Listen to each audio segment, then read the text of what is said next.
Good morning and welcome to the Eclectic Radical. Sorry about the slow start today. Every time we started to talk about what we were going to talk about, we started having too good a conversation not to just get on the air. So I'm sorry about the delay. My guest today is Dr. Renee Levant, who is joining us to talk about Palestinian liberation.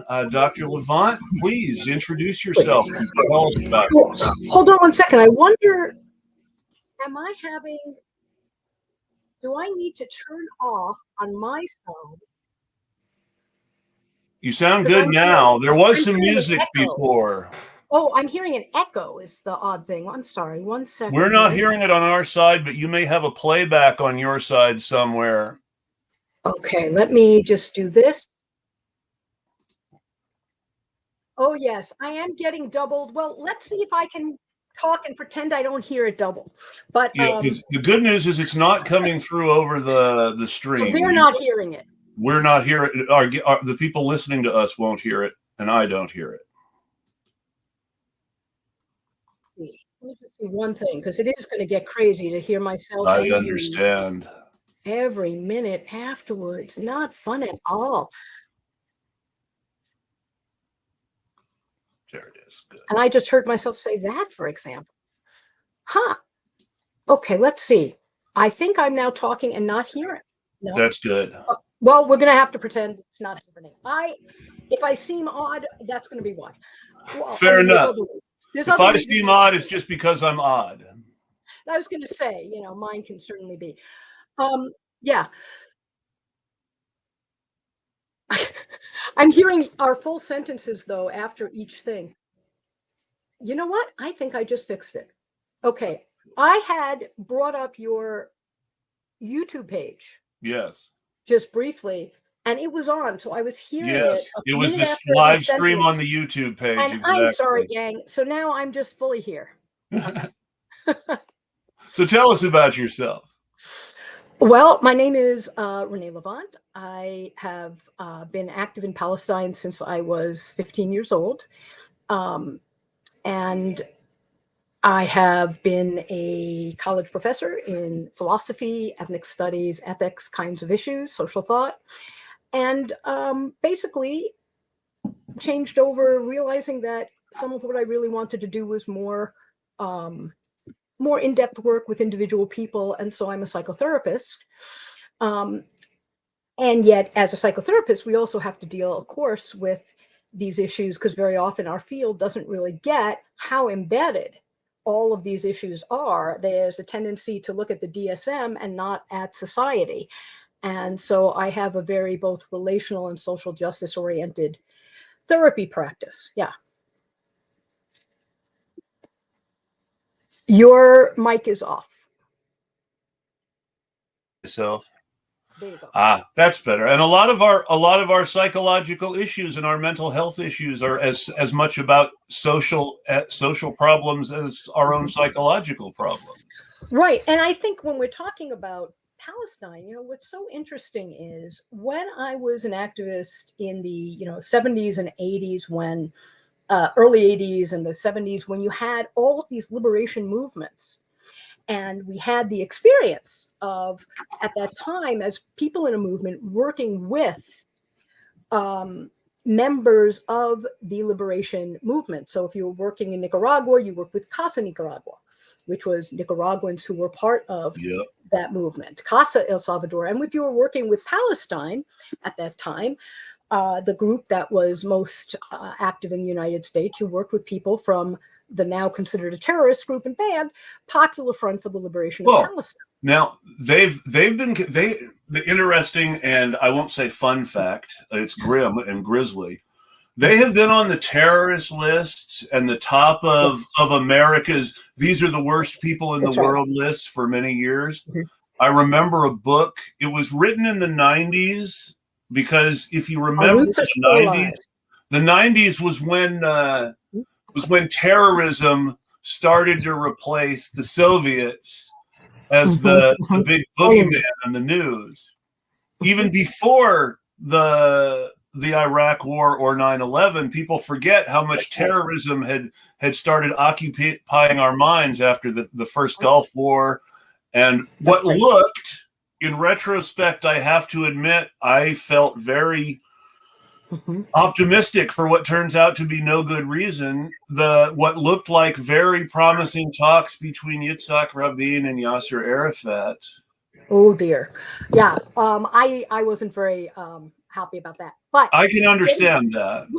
Moving a little earlier, though, I think that like what I was saying was that the issue of. But the PFLP were and Habash specifically was considered one of these big villains. And I always, and as I became more educated, you understand why you have to make these figures the villains. Because if you don't make them the villains, everyone will sympathize with them. Well, and not only that, but this is not unique to Palestine, and that's what's important. Is that when we were working against apartheid in South Africa, Nelson Mandela was labeled a terrorist by Amnesty International, no less. He was considered not. They went out and said, "We do not consider Nelson Mandela a prisoner of conscience." That's right. And I mean, something that I think a lot of people in the United States, because there's such a large Irish population, there's an area where terrorism was considered almost the essence of the struggle. Fun fact. And yet most Irish people didn't. The only good thing that I can say about Alec Baldwin is, why Harrison Ford is in Patriot Games? I wouldn't know anything on popular TV. It's so funny. So Alec Baldwin is a movie called The Hunt for Red October. Very famous, popular movie. Big, very successful, big star. Cold War spy stuff. Politics are horrible. But good movie, good acting. He was with Sean Connery. Very popular. They were going to... There was a series of books, so they were going to make more movies. They chose to make a prequel called Patriot Games, in which a splinter group of the IRA is the bad guy.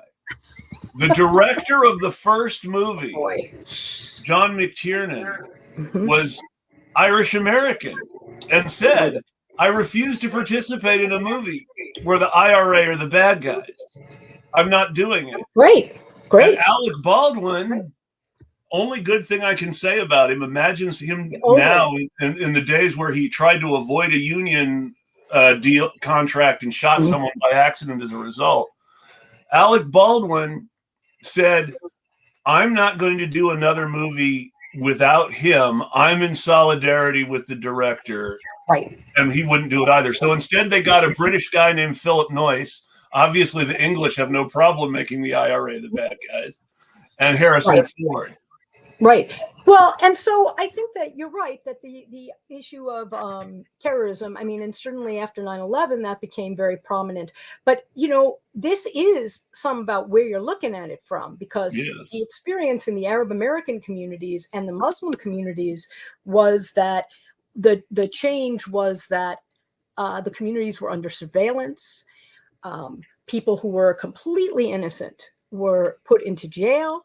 People were losing jobs, just as they are starting to now. At least now you've got also some legal defense and stuff, but that the even just saying the words that you are pro-Palestine could result in, for radicals, some tension with their, for most white radicals, tension with their families, with their friends, occasionally a job, but for those who are Arab American or Palestinian, the consequences were gigantic.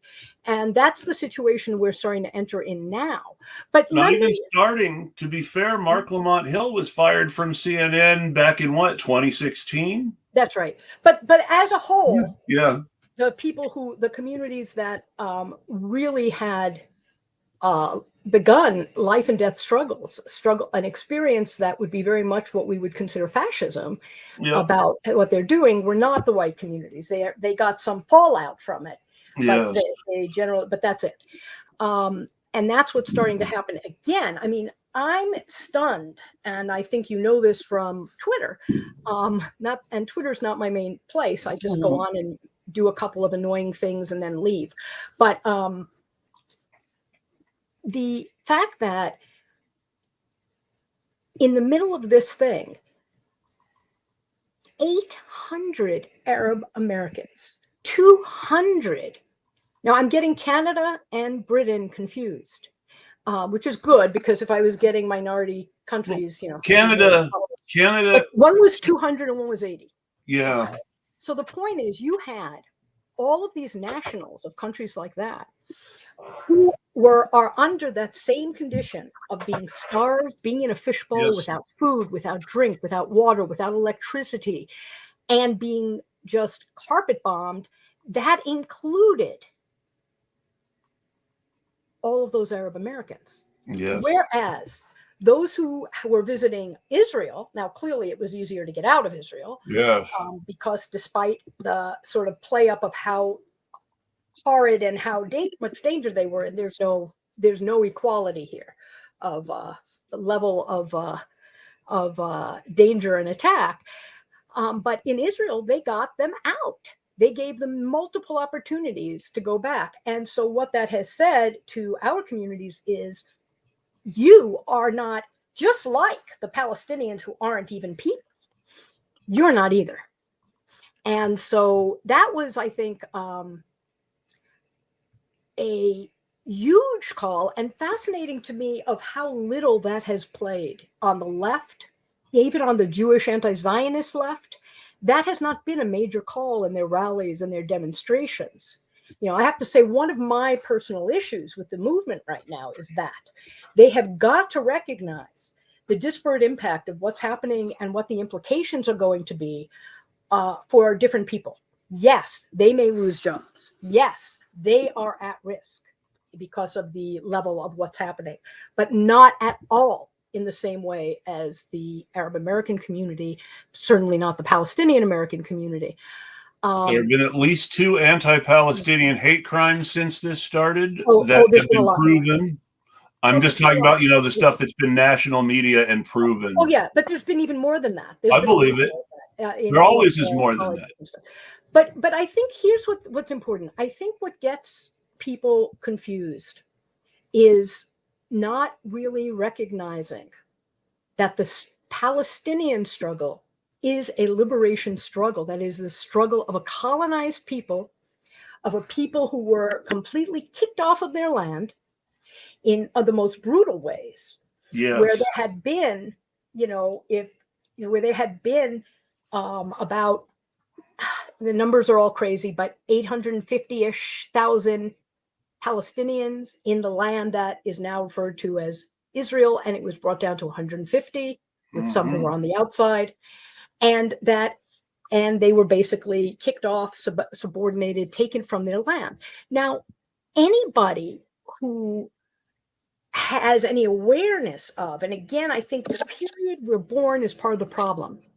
If we were in the middle of the 70s and even the early 80s, when we were seeing liberation struggles, and where their representatives were often the leaders of our movements, right? So that, yes, you had like CISPES, the Committee in Solidarity with the People of El Salvador, but guess what? They were working very closely with Casa El Salvador. The Palestine movement was really being worked a lot with the Popular Front for the Liberation of Palestine, because they were the Palestinians who came over, trained everybody, and really helped to develop and lead a movement. And so that we all had this sense of the people as revolutionaries and as standing for a liberation movement, and we saw them all the time.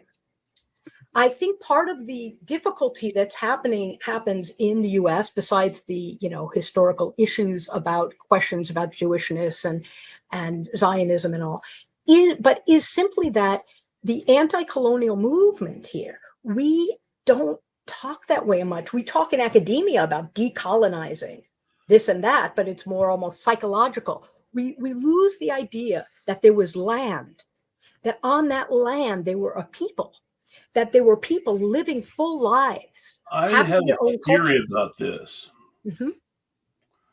So we're living in the United States, or I am at least. I am too. Yeah, I thought so. I have friends who live in Canada. I have friends who live in Australia. Now, these three countries have something fundamentally in common with Israel. Think? Yes. Right. And it's really important to understand that when you're talking about justice for Palestinians, there is an unspoken. Now I could hear the echo there for a moment. Is that me or you? That's you. Okay. I'm safe now.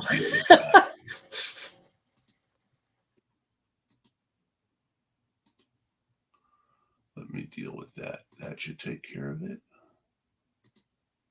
Is that better? That seems to be better. Good. I'm not hearing an echo now. Good. I know what that was now then. All right. Where was I? So you were talking about Canada and so if you any sort of unspoken promise of justice for Palestinians sort of carries with it an implicit, okay, so that means Indigenous Australians, Indigenous North Americans too. Right. And it does. Yes, it does. That's the problem, is it does. And I think that, but I do also think there's a few distinctions that are important. So yes, is the United States a settler colony? Absolutely. And in fact, what we can say is we had such a successful ethnic cleansing and genocide against the indigenous peoples that we're not afraid they're going to come back at us. So that, most Americans most of us aren't. Right? I do think there are some people who really, really are. You start to see, because when you hear people talk, the best example I can think of, white genocide in South Africa. Mm-hmm. You hear people talk about which is because of an apartheid regime, very similar to the one in Israel, I should add. Mm-hmm. But when you talk about white genocide in South Africa, this is the fear of people who are still sitting on land that's not theirs, mm-hmm. and who are, as a result, I think I'm echoing a little bit again, dang it. I think you're okay. And who are, as a result, they are... So hello, you're pro-Palestine, we know. They are terribly afraid of the people who were promised land justice getting their land back. One of the issues that actually started, and I know I'm getting out into the part of history that can be too academic sometimes. One of the things that actually started making some Palestinian leaders start saying, do we really want more Jews coming here, related to the Zionist project, was that the Palestinians had a very specific agricultural system, for good or ill, whereby feudal families owned land, and that land was worked by peasants. As if a rich Palestinian Arab sold his land to Jewish farmers, the Jewish farmers would move in and work the land themselves. They didn't need peasants anymore. The peasants would have nothing to do and would move into the city. And then in the city, the peasants became an angry, disenfranchised element who deserved some sort of justice and recompense.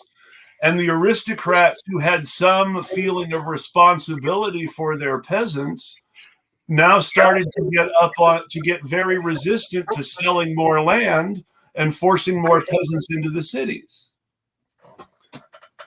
When I hear you talk, I can just hear some of the people I've encountered, particularly Jewish people who are liberal Zionists, who may even think they're anti-colonialist. Yes. But who still have this belief that Jews are in danger unless they have a country. And one of the things that happened on Facebook is there was a group that's supposedly progressive generally. And someone posted a letter from a Jewish person who wrote on their blog an essay called something like, "You may not even know it, and you may have in this last 2 weeks lost all of your Jewish friends." And in the essay, basically, he presents the idea that, look, what a lot of people aren't understanding is that we as Jews have a history of anti-Semitism, that we really know that it's going to happen again. And this affects our everyday life and everything that happens. And within the context of talking about that, one thing that I really noticed was he gave this description of saying, you know, I go to a barber who's an Arab, and I'm terrified when he has a knife up to my neck.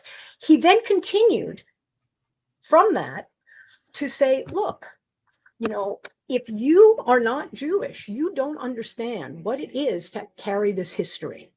Now, here's what really just got me about that, then watching everybody listening and saying, yes, we have to be responsive to the fact that there is a real basis of anti-Semitism. And I was sitting there thinking, he used the master slave knife to neck analogy. I mean, if you were watching, I mean, my God, if he were really scared, he wouldn't go to that barber anymore. Well, but he has these things. Now, also, why does your having those things have anything to do with whether Palestinian people should have their land back? I get skepticism sometimes about those things. And I'm going to say why. And I'm sorry if some people are offended, but this is something I've been really struggling with lately. We have people in the United States who are saying things that it made sense for a Russian Zionist in the 1920s who had personally experienced pogroms himself to believe. I mean, one of the real tragic things, in my opinion, is that a lot of the leaders of the settlers in Palestine were people who had personally experienced pogroms in Russia, right, and who thought of every problem between the Palestinians and the Jews in the context of pogroms, because that was their experience. Right. That's right. We don't have that same level of personal experience to cause that. But here, okay, that I think you're missing something that's important about how just how collective trauma works. Sure. Now, this is not my saying that this is that this would be a justification for the current positions, but I think that part of what happens with collective trauma, you know, if a kid is sitting and their mom is talking all the time about their abuse, guess what? That kid is going to have feelings and memories as if they were abused that will affect them in the same way. Yeah. So when you have a collective memory and those memories are stored in a kind of story that is told, right?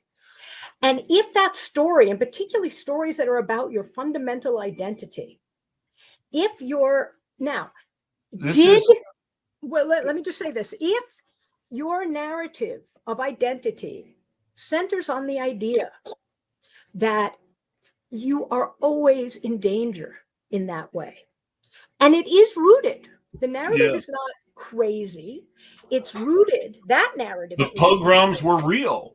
Right, but not just that, but also in all kinds of societies, it is true. That's true. However, if your narrative, if you're going to go around the world with that your main narrative of identity, that's going to run you into a lot of problems. And it's not, then you get away from what's true. Now, in Palestine, we'll talk about that in a minute, but even as separate from Palestine, you know, what do they do with the Morocco and how Morocco shielded them? What about the early settlers in Palestine where certain Palestinian groups protected them from the British when there was anti-Semitism? What about In other So words, here's a what story. happened? Oh, hold on a second. But so my problem is that what happens is these narratives, right, Yeah. of identity are narratives that leave out really important parts of your identity and that then can easily become twisted up into things like the kind of racism of the Arab barber. Yes. Because of how it is. He's not, what I'd say about that person is he was not making it up or like having intentional racist ideas about Arabs. Trauma stays in your body. And that's how it was in his. Yes. Does that make it not racist or okay? No. But that explains a lot about, because now what is so stunning watching Palestine is that you have a flipping upside down of reality. Yes. Or almost a psychosis, right? Where what's real, they are experiencing. Well, Arabs and Palestinian people as Nazis. Yes. You have completely inverted. And it's just totally, you've inverted this situation where in order for themselves to feel safe, a people have projected their identity onto someone else and oppressed them in exactly the way that they feel oppressed in their own past. And it makes them less safe instead of more safe. Exactly. And it also denies something else. And this, I think, is very hard for Jews. I think even that first part, even though I think that a lot of Zionists would really hate hearing that, the idea that they're inverting reality and projecting it onto the Palestinians because of their suffering. But there's something else happening here, and we have to be straight and honest about it. And I don't think we have been, which is, yes, Jewish people have been oppressed, and there is still lots of anti-Semitism in the world. And in the United States and in most European countries, Jewish people function as white people. Yes. Not all are rich, not all have money. They certainly are not controlling all the media. They're not controlling all of anything, but they're controlling a bunch of stuff that because they are white people. And that, There's a James Baldwin quote. Well, one second. My problem is that you've got that narrative, right? Yes. The narrative where you're always oppressed. Yes. And where that's the fundamental vision. And there's no room, there's no flexibility and health, right? A healthy narrative, you can take in all of who you are. Mm-hmm. You can have the bad right next to the good. They can be right there together. And it doesn't contradict each other. And that to say that you have privilege in these societies doesn't contradict that there could be a time where you would be singled out again, but nor does it lend itself to the idea that you will be, which the other narrative does. So the inability to like really hold the whole of Jewish experience, good and bad, privileged and oppressed, as one, makes them susceptible so that it becomes a justification of the identification with white supremacy. Yeah. So that then Jewish people basically by saying, can then go out and say, well, we are the oppressed in this situation. How the heck can you be the oppressed in this situation? Well, because we had some people killed. I see. Well, this is a good place to talk about myth versus reality. I had other thoughts, but this is more important and more serious. We talk about inversion and projection. I want to talk about the very triggering phrase all over the media, massacring civilians. Yes. I want to start by talking about what a civilian is. A civilian is a non-combatant who has no participation in the direct war effort. They may or may not work in some supporting capacity. Obviously, everyone who works pays taxes to the state that supports the war. But the average working person has no direct stake in America's wars. You and I are civilians. We're not going to be called upon to go somewhere else and kill for the state. And so as a result, if someone targets us when they're actually angry at the state, it's considered the wrong target. Now, in Israel, you're talking about a nation state which, by law, every citizen who does not have a religious exemption is required to serve in the military or go to prison. Right. So, when anytime you are talking about civilian casualties in the context of Israel, you have to ask, well, okay, are they refuseniks? Are they members of a group with a religious exemption? Are they people who serve in the RDF and are likely reservists now? You know, something like 70% of the population is in the reserves. Well, this is a real tension right now. Yes. Even in the pro-Palestinian left. Sure. But within the Palestinian movement, it's actually not a tension. And Sure. let me sort of clarify a few things here. So there's two different issues, right? There's the issue of just basic ethics and basic humanity. Of course. There's the issue of international law.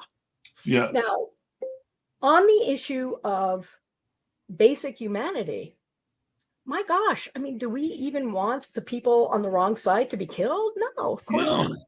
But on the other hand, the issue of what actually happens in the world. Okay. Well, no, I'm sorry. Let me go back. So, no, of course. But also, this question of civilians is complicated in that very often when they raise the questions of international law, they raise it in the context of states. Yes. They leave out the idea that if you are a colonized people, if you are an occupied people, you have a right to resist by any and all means. Now, what the people who are pro-Palestine would say is, well, yes, Renee, but the right to resist by arms doesn't mean you don't have to follow international law. Two comments on that. First, that I don't think the law is clear what constitutes things in that context. But second, and there's third, which is going to be Israel. So let me try to keep that clear. Okay, so the second is, within international law, it was really set up for states and governments. And if you have two groups, they have militaries and armies and all of this. It's not the United Peoples, it's the United Nations. And if you're going to talk about like urban warfare, generally what happens is the nations get all the people out and you have army combatants primarily and just, a few stragglers that you're supposed to miss. You don't have a bunch of people locked and not allowed to go in a fishbowl. And then making various claims. But let me move to the third thing. The third thing is like talking about reality, going back to the knife at the throat idea. Yes. If we're talking about indigenous people in the United States, I am sure that the settler, had homes, had family lives. The girl was in a cute little pink skirt dancing around and the boy was singing and doing really kind things for people in the neighborhood and had a good personality. And then those savages come and slit their throats. Okay. I think that's important to keep in mind because now we look at that and we don't have as strong a reaction because we're not currently afraid that they're going to come and slit our throats. But if you are in the time, of course, this would be terrifying.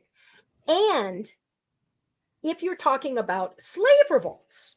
Yes, that's just where I was. Was it okay for Nat Turner and them to, is it okay for them to horribly dispose of these people just because these people treated them absolutely inhumanely and horribly? Well, it doesn't matter if it's okay. What do I mean it doesn't matter if it's okay? The question is, what happens when you knock down a people to that degree? Yes. And then they finally escape. Yes. Some of them are going to be violent. Yes. That's going to happen. How do you stop that if you don't want everybody dying? You end slavery. Yeah. That's how you stop it. So that, in a sense, the issue of what is the law around it, or even what is ethical around it, is a kind of misguided question. Now, in terms of Palestine, there's two issues then. The nature of the violence that they say they suffered, and then again, the nature of civilians. Yes. So starting with the nature of civilians, before we get into the thing that will get me in trouble. The nature of civilians. As you pointed out, Chris, everyone serves in the military. Now, the answer to that of the leftists who think that the Palestine movement, liberation movement, should be peaceful is, well, yes, but were they serving as civilians at that moment? Now, here's the problem, though. Here's part of the problem. We are not in a situation like the United States where genocide has already happened and we've taken over these lands and we're not worried about the people coming in, right?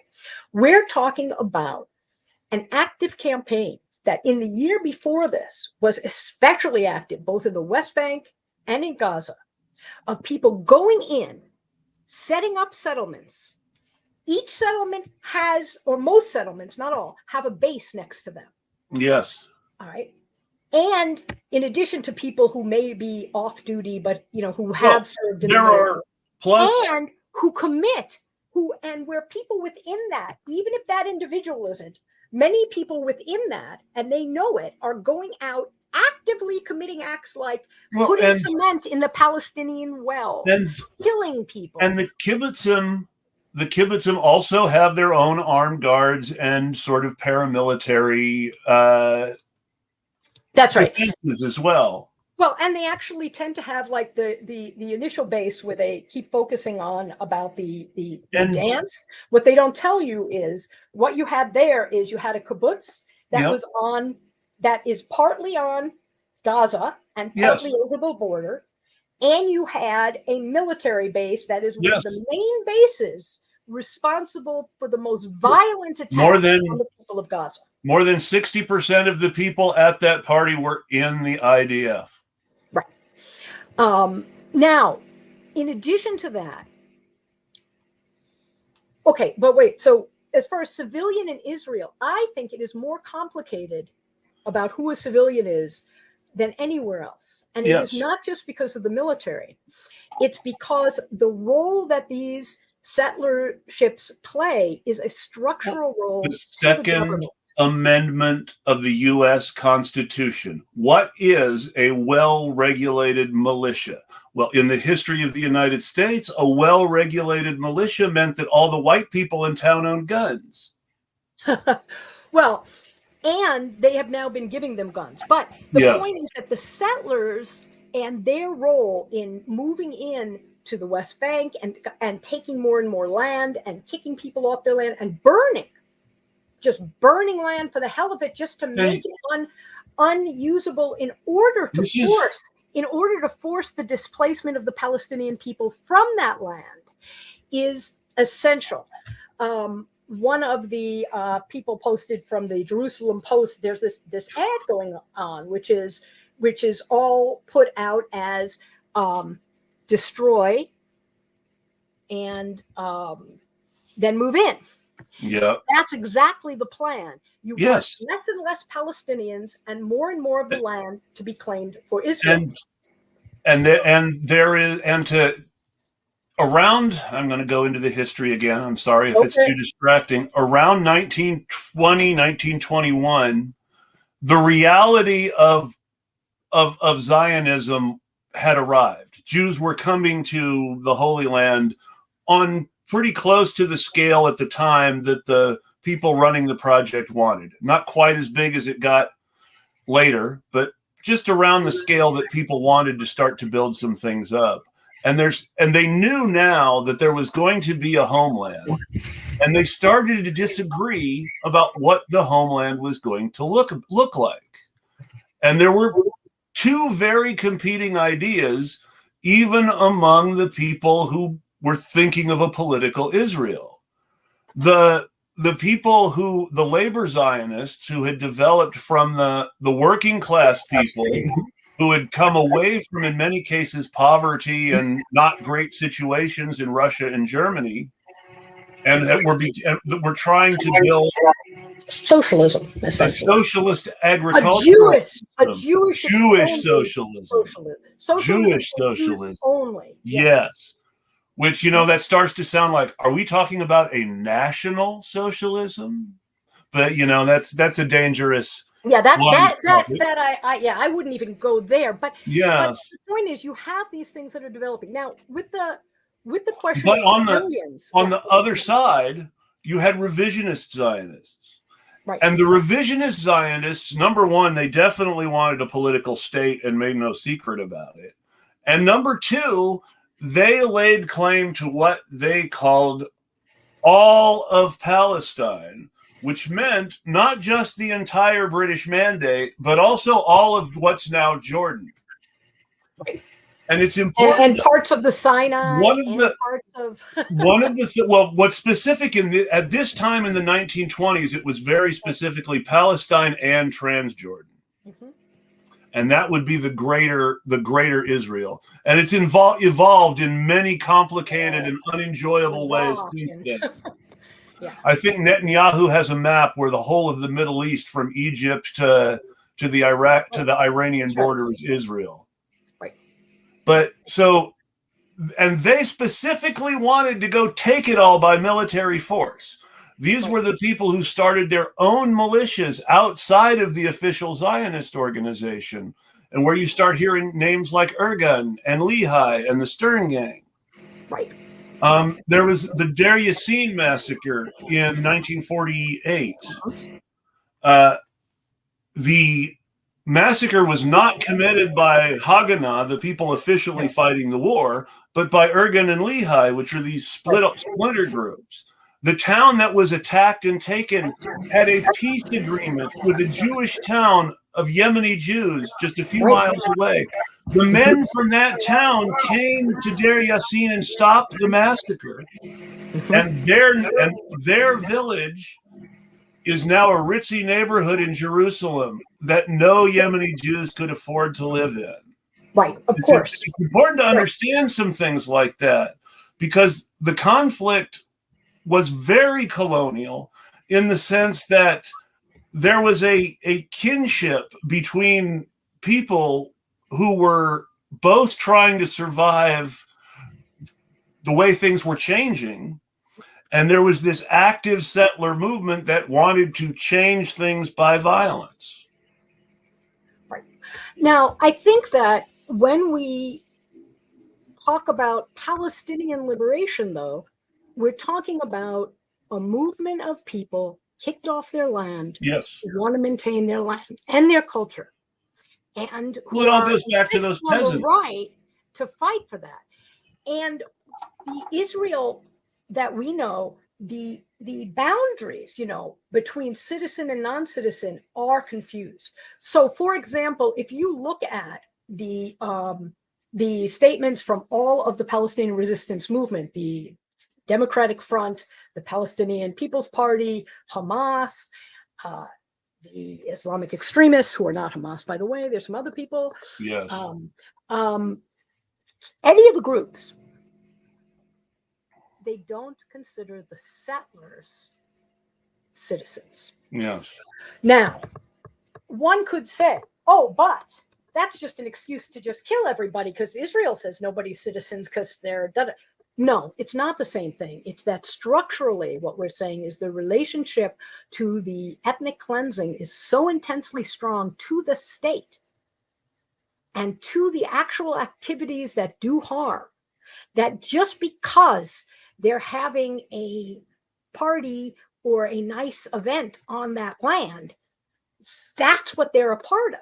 They're engaged in it. And again, I don't know for sure what international law really would say on that, because again, the question of citizenship is separate from the policies that say you have a right to resist. I'm going to be really cynical and pragmatic and blunt, international law is something that becomes fictional as soon as a Security Council member interposes their veto.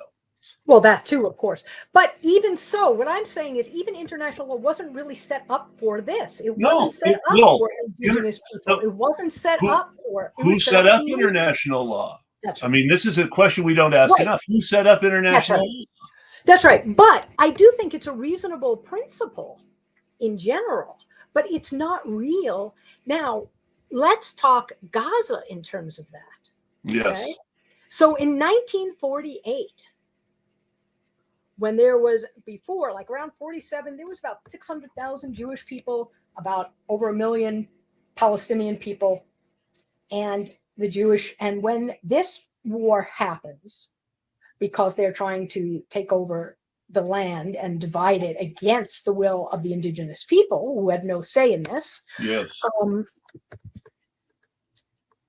A lot of the people from Gaza were directly those that were kicked off that land. Yes. Even more, in 67, when Israel, skipping for a minute that it actually now gets those expansionist dreams in place, and when people are kicked out of their homes in places like Sidro and many of the towns that we now are right over the border, right where people engaged in the resistance operation would be looking. So if you look at pictures in Palestine, you'll frequently see the symbol of a key. Mm-hmm.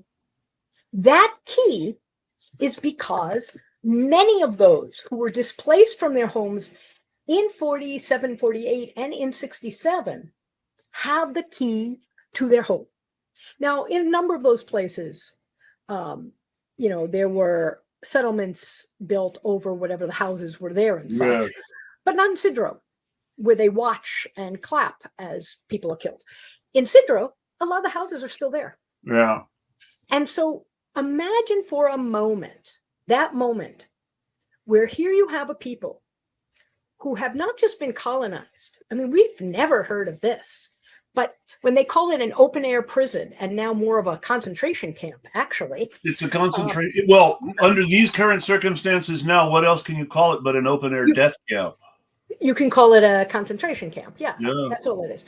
But where the Israelis control everything that goes in, anything that can go out, everything is surveyed to such a high level, which is very, very hard, therefore, if they're going to do a resistance movement. UN and European NGOs try to send aid, the IDF sinks the convoy. Right.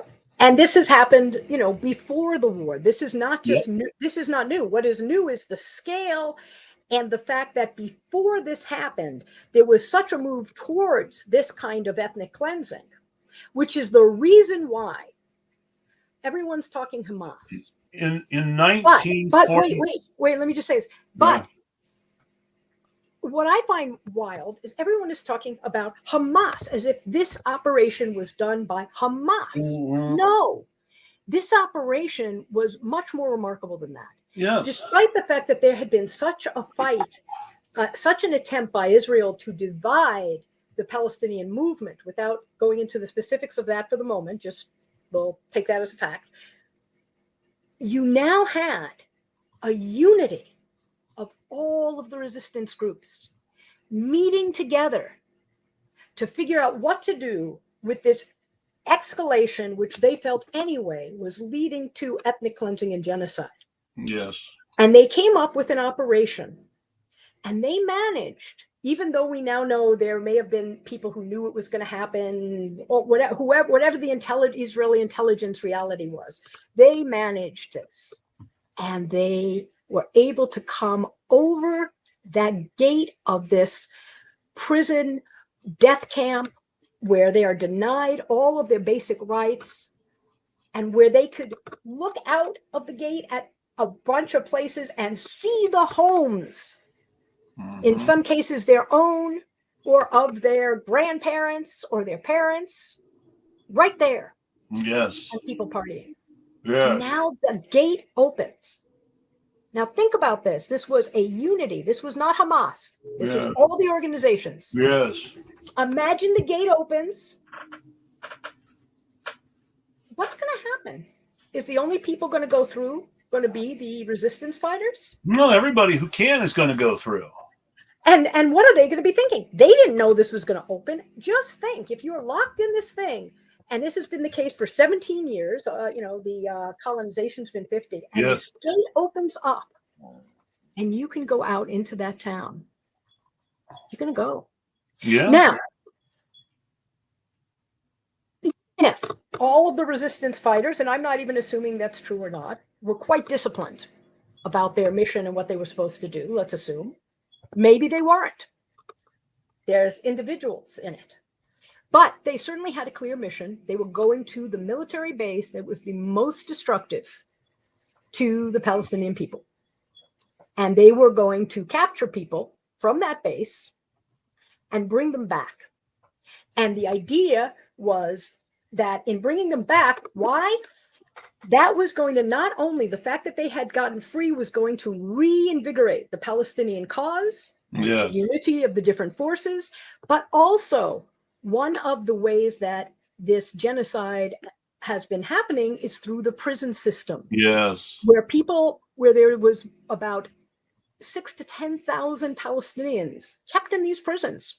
No reason at all, often. Right now, you'll see hundreds of people, at least 100 each day, being taken and on raids and imprisoned. Okay, what was the demand that they were going to make? They were going to demand a prisoner exchange, which also would help build up the movement and also bring attention to what's happening in the Israeli prisons. They're not just regular prisons. People are tortured in terrible ways. I will say, I know from talking to some very fine activists in the anti-prison movement here, people are tortured in regular prisons all the time. But not but no, it's much worse. I know what you mean. And they can be held in a large portion of those people are in what's called administrative detention. There's no charge, and there's no limit on it. Indefinite. And children, and they're women, and they're political prisoners who have spoken out. And like these days, anyone on the West Bank, people who just liked a post that was pro-Palestine, were taking a tremendous risk. So so again, back to the Hamas thing. First of all, it wasn't just Hamas. I don't know which group was at which of these, but it was a united Palestinian movement, and it was whoever else happened to go through the darn gate. Yes. And who knows what's going to happen then, right? If they've been shot at, if all the peaceful demos, we don't know what's going to happen at that point. So I wouldn't be shocked if there was some yucky stuff, despite the fact that a lot of what's been announced as having happened was clearly false. Well, there's two things that happen at the same time. Every time there is some sort of liberation struggle. Number one, yes, there's always going to be some sort of revenge atrocity on some level by oppressed people against their oppressors. It is human nature to be angry at that kind of treatment. And we have to understand it because we are asked all the time to extend all kinds of grace to the people in our lives for all sorts of hurtful and damaging things for far less reason than I would ask people to extend. Right, now, in fairness, okay, they're not talking about just hurt. They made claims of rape, of beheadings, all this stuff. The beheadings, we really do not have any basis for. The beheadings, there has been no, even the IDF says we cannot confirm any sorts of these kinds of crimes. They recently claimed one happened, and I don't buy it. But I haven't seen anything, and I've seen a lot of things that contradict the possibility. Like, for example, when the Palestinians came on these gliders into the territory, they weren't carrying major bombs. Nope. They had M16s, they had grenades. And yet when you go to these towns and they show you pictures of buildings that are completely demolished, that couldn't have been the Palestinians. Well, It's not possible. There was an interview with someone who was rescued from a kibbutz that had been taken by the Palestinian resistance. She said very, very frankly that the Palestinians had taken the kibbutz. They had killed people who had been armed and who had fought back. They had moved some of the men who they were worried about might be violent into one place and put everyone else somewhere else. But then they were pretty much decent and tried to make sure that people had what they needed, and that Israel's rescue mission consisted of bombing the place while they were inside and killing her friends and family. She was right, and she was then, yeah, and that one person was then actually banned. But I went and listened to unbanned talks. Yes. And what was interesting is ones that are promoted. And even when you listen to those people's descriptions of what happened, and you look at the pictures they give you, it's not anything of what's said. And in fact, what they pictures match up with what the lady who was banned said. Yes, and what they always though tell you, and this is the people that they're allowing to speak, when they first talk about it, they will use the words about monsters and massacres, but when you listen to their entire talk, they're, oh, well, what happened then? Well, then, and when they're being interviewed and they go, well, but then there was this, the police officer was firing and the IDF was firing. And in other words, these were not massacres, they were battles. Now, could there have been some just slaughter, especially since, of course, when the gates are open, people go through? I wouldn't be willing to say nothing happened. I wouldn't be. But I would be willing to say that what the resistance movement was about was very clear. I also know that the resistance movement took some people that normal people had grabbed and not treated because they weren't going to treat them well and were going to try to keep them. And so Hamas and some of those people actually grabbed them and said, no. And so that's why they have these civilians there, is they were like, okay, we're going to take these civilians and we'll deal with what we do with this later. Because of course you have all of these Palestinians in for all that time, but they wanted to make sure, oh no, we can't have that happen. But so a lot of what's said, I think that it's going to be about 5, 10, 15 years until we know what actually happened. Yes. And know everything. Well, but what we do know is that, number one, it's not just Hamas, it's the entire movement of resistance forces, all the resistance organizations. Number two, that they do everything they can to prevent the deaths of non-settler civilians. Yes. And by non-settler, we're not talking settler colonialism and the people in some town. We're talking about people who are actually engaged in doing settlers. And there's some differences among groups of what they understand about that. And that would be exciting. But so I think that this thing about Hamas, what I think we're missing is the level of horror is the horror of the Arab barber with the knife to the neck, the slave with the knife to the neck. They never thought this could happen. Now, here's where I said I'd get in trouble. Woohoo! Shoot! Oh my goodness! Can you imagine a people? I mean, this is David and Goliath, and they did it with stones, essentially, Yeah. They're over the gate. And you know what? Despite the fact that Israel is using this as an excuse to commit one of the most heinous acts of genocide and ethnic cleansing, it's awesome. This has never happened before. I have to admit, and nothing will be the same.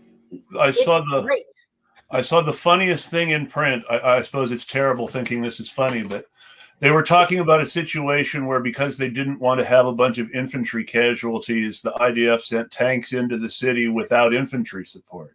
And they figured the tanks would be safe because the tanks have this defense thing that shoots down incoming rockets. And the paragraph ended with, so the Palestinian resistance shoots the tanks twice. Right. Now, and this is always true in guerrilla war. It's Vietnam, is what you do. And the idea that they're supposed to play two things. One is like I've said before, the idea that the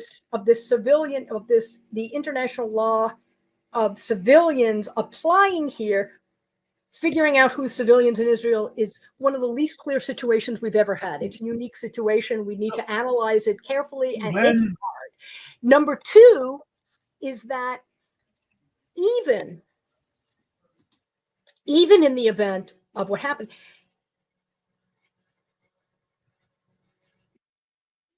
is a state that has never followed any of the rules of international law. The settlements are illegal. The occupation is illegal. Not putting things. I mean, it gets to a point that is so ridiculous that let me just say, settlements are illegal under Israeli law, and they don't even enforce their own laws. But I've been watching the TV and going nuts because every time someone says, this they did, and it's a violation of international law. Well, okay, once, and then this they did, and it's a violation. And I have to say, there's been very little on the phosphorus bombs, which is the bombardment of Gaza is in violation of international. The blockade. It's illegal to besiege a civilian population. Everything is. And so when you keep going layer on layer on layer and layer, and then I sit there and go, so this is not what people who are developing, international law and even ability to bring people to court are talking about. They're really meaning the kinds of crimes that happen in the event of war, where there are these horrible things or excesses, or maybe even a deliberate one or two. They're not talking about layer on layer and layer and layer, where this actually has to be. This is so beyond a question of international law. We're dealing with this case of, it's beyond. I mean, I don't even like the word genocide, and not, some people don't like it because they only want it to apply to Hitler. Although, they'll also apply to Darfur. But this is so beyond a question of that. They are not just about eliminating the Palestinian people. They are not just about moving and ethnic cleansing the Palestinian people. Their goal is hitting a water tank, is hitting the fishermen boats. Well, so is when hitting they the hospitals, say, is to eliminate every possible thing that supports life. And this is why they're so. This is why you have to understand the way that they use Hamas as a slur and a dog whistle, and not to actually in any descriptive way. Cool. When they say they want to destroy Hamas's infrastructure, what they're not telling you is they're targeting Hamas's human infrastructure, which is, in a factual sense, the civil administration of Gaza, not military targets. Right. The civil and they are saying that. They are saying they're doing that, but they're not. They're going beyond even just the infrastructure of the government. Plus, when they say that Hamas is hiding among the people, so in a sense, it's true. I mean, 30% of the people work for government. Yeah. Well, but this is the thing. So when they're talking about Hamas, you have to remember Hamas isn't just the revolutionary group. It's also the civic administration of Palestine. That's right. It's the people who build houses. It's the people who take care of the trash. When they say we're targeting a Hamas leader, what's actually happening is they're targeting a judge or a teacher or a bureaucrat or a hospital administrator or a cop. And he is a military target. And when they kill his whole family with him, his whole family are human shields. And yet what is so stunning to me is, in most other struggles that I've ever seen, if you had 2 reporters killed, yes, people would be out on the streets. Mm-hmm. If you had 1 hospital, do you remember what happened? And 50 people killed. You would be out. Direct comparison. Do you remember what happened when the Russians bombed the hospital in Mariupol? Now, fun fact, which not everyone has followed if they don't really follow war news. The UN has said that the Ukrainian National Guard was deliberately running a base in that hospital and deliberately holding citizens of Mariupol hostage in the hospital as human shields. And yet we were still angry at Russia. Right. So you look at that comparison. Well, and the truth of the matter is that Gaza is such a small and concentrated area. There's more people per inch than anywhere in the world. And so when you're talking about that and you're talking about tunnels under the ground, to be perfectly honest, there's got to be tunnels everywhere. You know what I mean? And it doesn't mean that the hostages are. I get so upset with the tunnels under the ground, and I'm going to tell you why. Well, there are. Well, no, so let's just talk about common sense. We're going to get away from everything else but common sense. Bomb shelters are underground, and we are talking about, even before this present outburst, one of the most heavily bombed places in the world. Of course, there are bloody tunnels. People are hiding from bombs. Well, I would say that I don't think most people are hiding from bombs there. I do That's think it is fair, but I mean, I'm just saying, is it? If we're going to be fair, but again, that would mean that they don't have a right to fight back. Yes, that's true too. But at the same time, I mean, just basic logic. I'm not going to say that there aren't real tunnels or that there aren't real bases and there aren't real places where people. Of course, sure, but what I'm saying is, where do you build a bomb shelter? And is it not the most heavily bombed place in the world? So when you hear the IDF talk about, well, we're going to gas the tunnels, then part of you wonders, okay, and how many of those tunnels are just bomb shelters? Right. Well, and you also have to wonder who else is going to be impacted by doing that. But then again, they're using phosphorus bombs not once or twice, but constantly. Now, this would normally be, I mean, this is weapons of mass destruction. So normally, in a situation where you hear a rumor in a war that there may have been phosphorus bombs, all of a sudden, the whole situation changes and everyone is in arms about the war, and the movement is out there for one instance of phosphorus bombs. Yes. So, I mean, part of what... Remember when they said that the Syrians used white phosphorus in... Whom? Yes. In Aleppo. Well, of course, in the Iraqis, of course. But these aren't just, crimes against humanity or things that violate international law.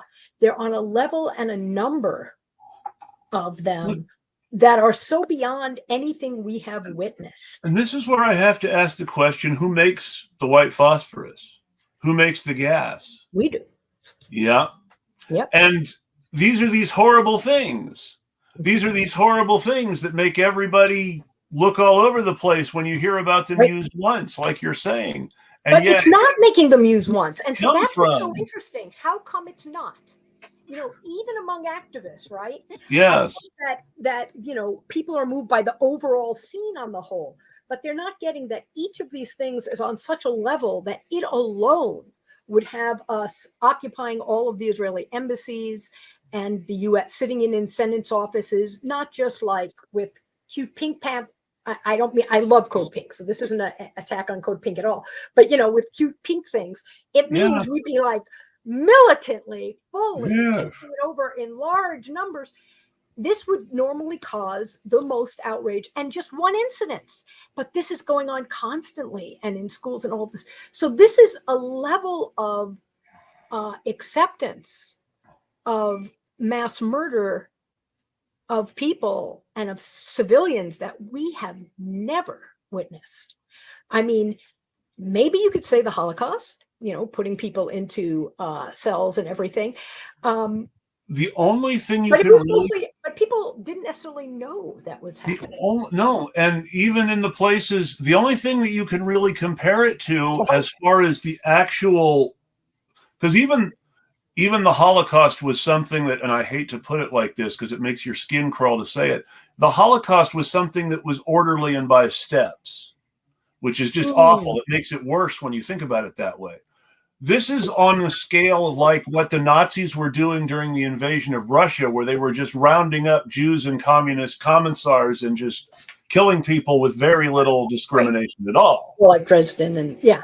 But the thing to remember is that that was not known outside of what was happening there in the Soviet Union. It was not being reported on. Now it's being reported on.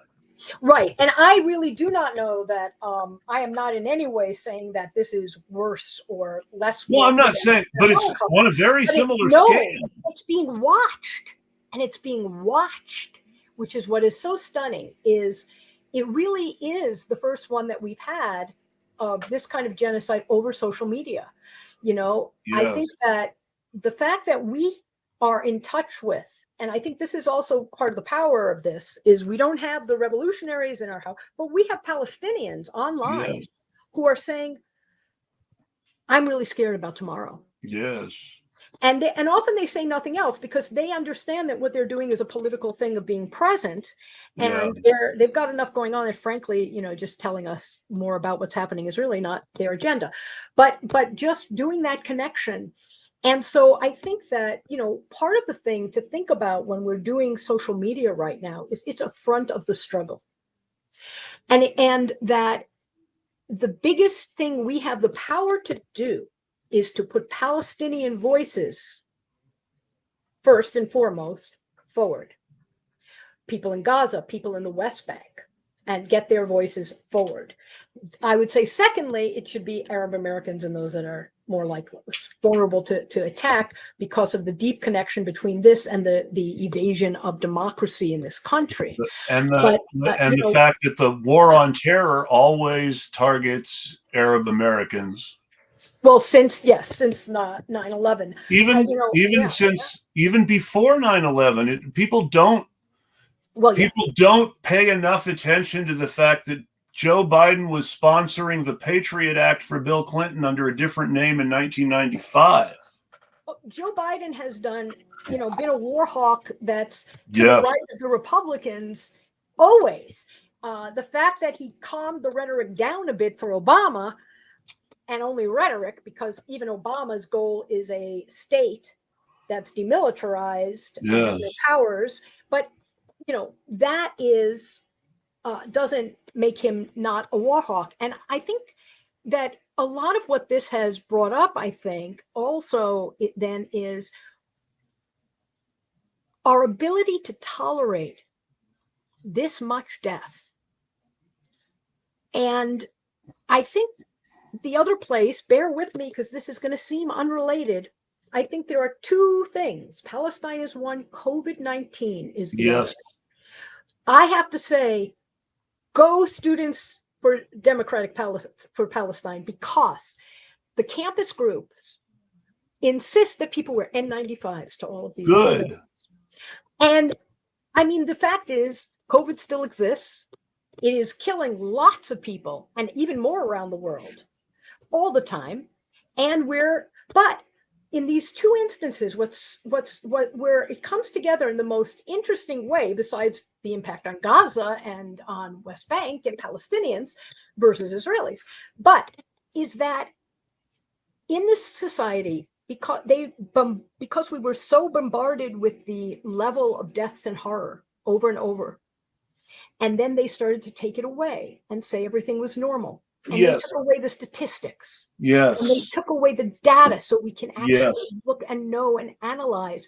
And they took away the very principle of public health, which is the principle that we care about the health of everyone, and the recognition that everyone in the world, as well as in the country, are interconnected when it comes to a virus, that the viruses don't know boundaries. And that in a sense, you have to be an internationalist, and you have to recognize that it's not possible to just control it here and really be safe and everything. But they've had it be now perfectly okay that a whole bunch of people cannot freely live their lives in the States at this point. Yes. And that even people on the left what's wrong with you that you're still doing this? But similar to Palestine, right? We have seen so much horror now, day after day, constantly, Yes. We have seen so much misinformation. We have had the data systematically hidden from us about Yes. how many people are dying, about, they even had the blackouts. I wouldn't be surprised if that's when some of our special forces went in to do operations, but I don't know that. That's like massive speculation. There's also very good evidence, and I'm a little paranoid on this topic, I will admit, but I think it's a good topic to be paranoid about. There is a lot of evidence about, and I will use the word blatantly, people don't always like it, but American Nazis targeting electrical infrastructure with the specific purpose of wanting to see panics in urban areas dependent on that infrastructure. Okay, I'm not aware of this stuff. This is something that I take seriously. There were some reports that someone sniping at the electrical engineers who were trying to fix a substation during one of those blackouts in some place like Tennessee, and it was a really weird sort of story to hear, and it makes me think. But it's also, I'm glad you mentioned COVID, because they're directly connected in multiple ways, not the least of which the fact that during the most publicly bad part of the pandemic, when the news was bombarding us constantly, one thing we were not being told was how, COVID vaccines weren't being allowed through the blockade to Gaza. Medical antiviral drugs weren't. And they gave them old. They gave them expired stuff. And in Israel, this isn't the place that has Enovid, which is a nasal spray that has shown in massive, standard Western style science trials to be extremely effective at preventing you from getting COVID. And yet, Americans don't have it. Palestinians certainly didn't have access. But what I'm bringing up about it is the issue of democracy. Yes. There has been a lot of talk here about the fear around democracy. Yes. And I am saying that I believe supporting Palestine, and not just supporting a ceasefire, although that's essential, but supporting the liberation of the Palestinian people as a liberation movement and our ability to do that is deeply linked to the future of democracy here. Yes. Because for a long time, many on the left were saying, and I myself thought that was true, that to have enough space to organize, we needed to vote Biden rather than Trump. Yes. In order to have just not because he was good, but because it would give us normal. It would be easier to organize under Biden. That was something that someone very respected told me very bluntly, and they felt so strongly about it that they said it was very hurtful of me to be telling people it was okay to vote third party, and that I should stop. Right. Well, and I think that, this has changed everything. Yes. Because with Palestine, not only is it clear, there is no way that Arab Americans can vote for Biden. And it should be the case that there's no way that progressives can do it either. It should have been the case, and it makes me so angry that it wasn't already. It should have been the case that nobody who cared about the George Floyd protests would have voted for Biden after it came out that he had the NAACP on a conference call in order to chew them out about defunding the police. That should have been the danger signal for everyone there. Well, I think there's so many danger signals because what the direction that the Democratic Party is going, that Biden is leading, is also toward fascism. So there's slightly different styles. But with Palestine has been a wedge issue because it is the only remaining direct anti-colonial struggle of that kind, because it's the longest lasting one, and because it has been so tied up in a way of getting Europeans through the use of guilt about the Holocaust or Jewish fears about anti-Semitism, have been used to isolate the movement as not a liberatory movement, and to make it acceptable to us for the U.S. empire to do whatever, and to keep away from us information and data. Well, so that we have become both more tolerant of death, whether it be COVID or Palestine. yep. And that's essential for fascism, that it can continue what it's doing. Yes. That we have been okay, so long as with constant austerity measures and cuts to the normal people's movement, and that all they have to do is say, I mean, I know a lot of people who are saying now, well, maybe behind the scenes, the Biden administration is talking to Israel and trying to get them to moderate. Look, seriously, if we're looking at the Palestinian people as people, what if the Jews in Israel were being like invaded in some way, even not colonized, but just invaded and treated this way? Would we be saying When 4 weeks on? It's happened. And if you look at it, and if you look at American history, Americans were up in arms in defense of Israel when it happened.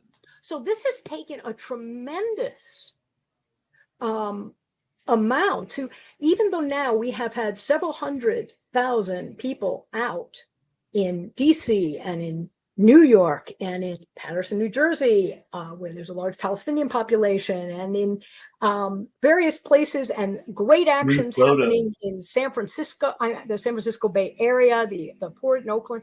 All that is wonderful and it's new, but it's not big enough for what's happening. It's not proportionate to what's happening. And that if this doesn't build, though, we are not only talking about sacrificing Palestine, we're talking about sacrificing democracy. Ultimately, in order to have any sort of hope at maintaining a democracy, we need to be able to have an almost constant George Floyd level uprising. And we are, everything that is possible is being done to make that impossible for us to do. Right. And what was interesting is, I feel that part of what happened with that movement, where is it now? It's not there because the Democratic Party convinced us, yes, that that we had won and they were going to take it on, and we stopped. Same thing. The left, who said vote Biden, even though we're for socialism, vote Biden, not Trump, would not keep. I know for a fact. Feet to the fire. I know for a fact that from activist friends who were on the front lines of protests in Atlanta and DC, all the white liberals went home from the George Floyd protests the day after the election was called for Biden. They did not even wait for him to take office to decide everything was all fine now. And that brings me to where we are now in terms of what's going to happen in terms of the movement for Palestine. So I think that where we are with Gaza now, it's great that people are out for ceasefire. I don't think enough people understand that this is a liberation struggle. And I believe that just like those people who are saying, well, maybe they're behind the scenes trying to stop the thing, on the further left part, I think what you've got is that there's going to be, I'm not sure in which way, but a solution proposed. This solution will not involve the Palestinian people. Of course not. It will either be, as the US is currently saying, it will either be a two-state solution that will be put forward that will not give the Palestinian people full rights to even the tidbit of land that they're going to grant them, even after they've done as much destruction as they have. Or it will be something like what Israel's proposing, of either the Sinai Desert or, won't it be better for them to be refugees somewhere else besides Gaza? Let's just split them out and have the world take care of them. I mean, it won't be about the liberation of Palestine. Biden, and I think we're going to have trouble holding the movement at this point when this changes. Biden was basically offering the solution of moving the whole population of Gaza into Egypt. It's like, that's blatant ethnic cleansing and forced relocation of population. Right. And in fact, even just moving from telling people they have to disperse from the north Yeah. Besides the fact that they closed off roads and bombed them. Bombed the people who did go to the south where they were supposed to be safe. And bombed them along the route. And I mean, at this Which, point, they've actually closed. which brings me to my question. Yes. What was Hamas doing with an ambulance that justified bombing it in front of the hospital? Well, what was Hamas doing with a water tank? What were they doing? What does anyone do with these things? Of course, I mean, and this just goes back into the sense, of course, Hamas was in the ambulance. It's a civic administration role. Hamas is involved. You're deliberately conflating the two meanings of Hamas to justify atrocity. Right. But also, again, the people that are fighting aren't just Hamas. It's various Palestinian brigades. And again, that's the other reason they say it. But again, I'm not even talking about the people who are fighting. I'm talking about very specific. They're conflating Hamas, the organization, with Hamas, the civic government of Gaza. Right. That's right. That's right. And somehow, they're supposed to just drop all of that. And, we can't give them anything. If Hamas is going to control it, we're not going to have to give them water is ridiculous. But when they talk about, but I think it's really important for my fellow Americans to understand, my fellow white Americans who think they don't necessarily have a dog in the fight. It's really important to understand when they say Hamas, they do not mean Hamas, the revolutionary organization. They mean Hamas, the civil infrastructure of Gaza. They mean Hamas, the people who keep Gaza running. They mean that they do not want Gaza to be livable. They do not want, and even if they say it this way, at times they say they just don't want Hamas to be able to run it. But what they're actually doing is eliminating everything that would make it possible to live on this land. And this is, and at the same time they're going into the West Bank and demolishing homes and refugee sites and arrests and doing this and arming the civilians. This is all of Palestine. It isn't even just a war with Gaza. It's they attacked Jinnah. Yeah, it's against the existence of Palestine, and we are going to be very soon. I think that this is only going to go on for maybe I well can be wrong. It could go on and on. Israel would like it to, but I think there is enough pressure if we keep it up that this part of it, the absolute bombing of people in a fishbowl, is going to end. But then we're going to be in the period of what happens, and that will be a period that is politically trying to commit genocide. Yes. Of the Palestinian people and the elimination of the identity. And I think that our holding Americans and British and all the people now out on the streets in German and French is going to be very difficult. And that's where it becomes so essential to get more Palestinian voices in the movement, because I think that we don't have enough of that. And, it's very different from how it used to be. So that's one of the issues. And also to be making the link with democracy, that there is a reason why this many people are losing their jobs. There is a reason media is being targeted there and here, why media figures are losing their jobs here, why they are shutting down, why the US, we don't have Al Jazeera, though we can go to the website. They haven't done, but which you should. But nevertheless, Israel is going to try to eliminate their ability to report from those places so that we don't have the information. Now, imagine, in other words, everything we need for a democracy, the information and the data, as well as the education and compassion, is being wiped out. This is also where it's useful to mention that George Jackson wrote that if you were a member of a specific set of populations, that we were already a fascist country. And I think that's more true now than it was when he was alive and writing. That's right. That's right. I mean, I remember when I was in Albany, New York at a college, I was teaching a course called Ethics in the War on Terror. Yes. And I had a bunch of Republicans Hi guys, if any of you are here. But anyway, in my class, and I had everyone go to.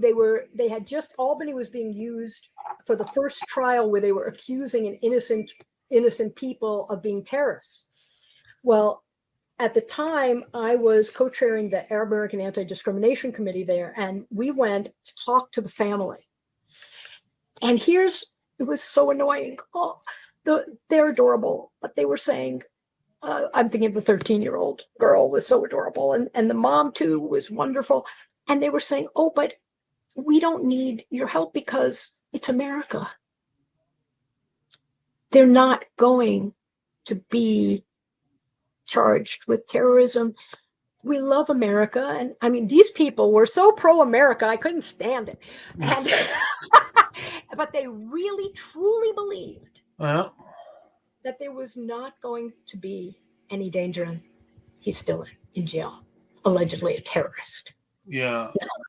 Now he's become much more political, but at the time, right, it was these people really believed it's the USA. It's not going to happen. And I do think that part of what's going on now is it's the Arab American community, the Palestinian American and other Arab American community where we're going, we are dispensable. We're not even considered citizens in that regard. So, and that, it's almost like Arab is the new black. Well, I mean, there has always been a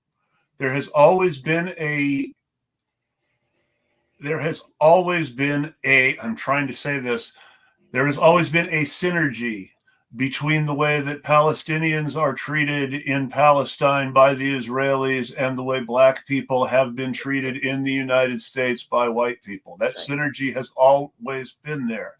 The same way. I mean, essentially, the role of police. It's very interesting. If you look at, there's a woman who does videos of all of the protests. She did it of the protests that were just about democracy, and they also go and they witness in the West Bank towns. And if you look at how the police in Israel treat the Jewish democracy protesters, and then how they deal with the Palestinians, because we have videos of it all. It's unbelievable. But that's the same thing, that in this country, the police do serve as an occupation army, and they were trained to do this in Israel. The thing that gets to me too is you have to understand, if you understand Israel, the neighborhood where these Orthodox Jews are flying these Palestinian flags is a neighborhood that has been Jewish since before any of this started. It's one of the few parts of Israel that really is, we're indigenous to this spot. It's one of the few places in Israel where that's true, but that's the place where they're flying the Palestinian flags. That's right. And that makes a lot of sense. I mean, and if you look at the best of Jewish traditions, it really is Isaiah, right? Is that Zion will be redeemed by justice. Yes. Its inhabitants by righteousness. Yes. And in fact, neither of that is happening, right?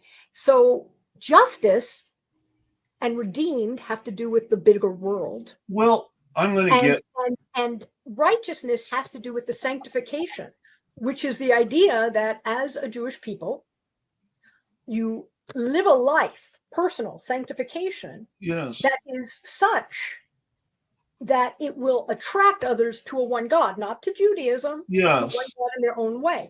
Yes. That's really the idea of what Jews were chosen for, right? Yes. If you're going to read the scriptures. Yes. Now, the problem here, of course, is that the traditional Jews you're talking about would say, and that promise of the land isn't until the end times.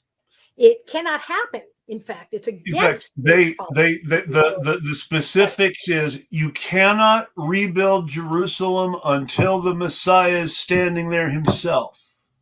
Right. And that part of the reason is colonialism. And there is a Yes. tradition in some of the different Hasidic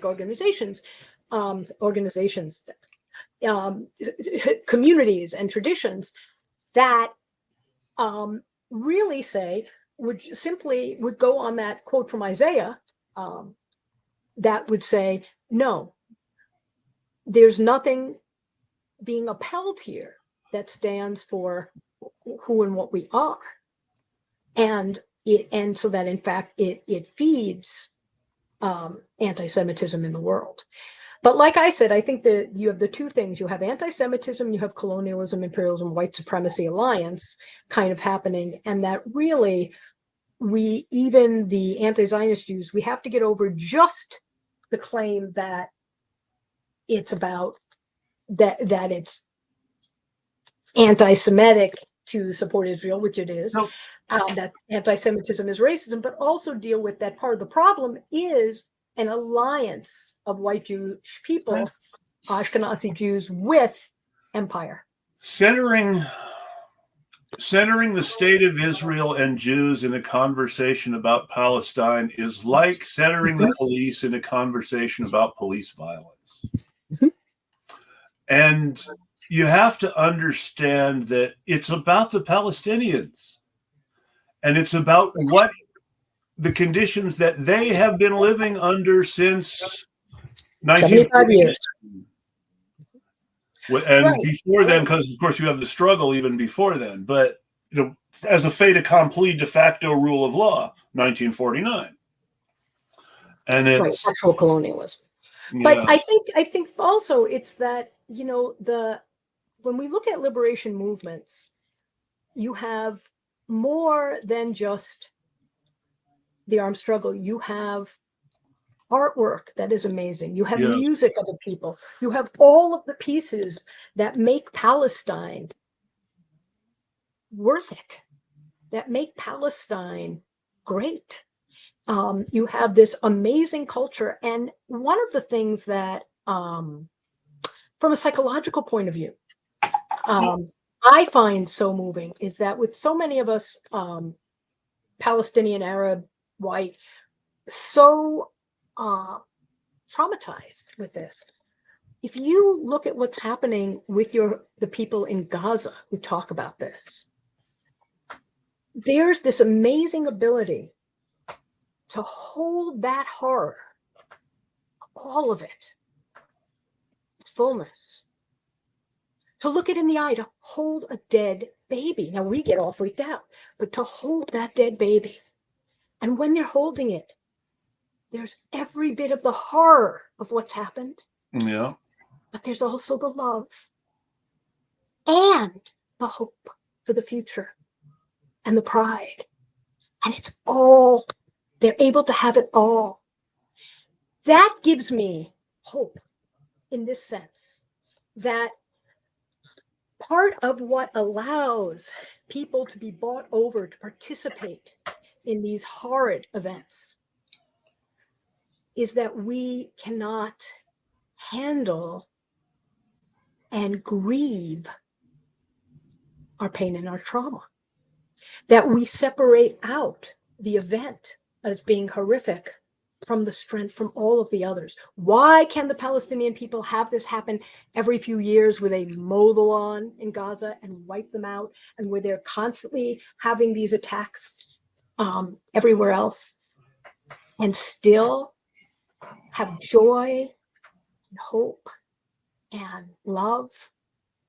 Because there's something that they're doing culturally that allows them to have all of that at once.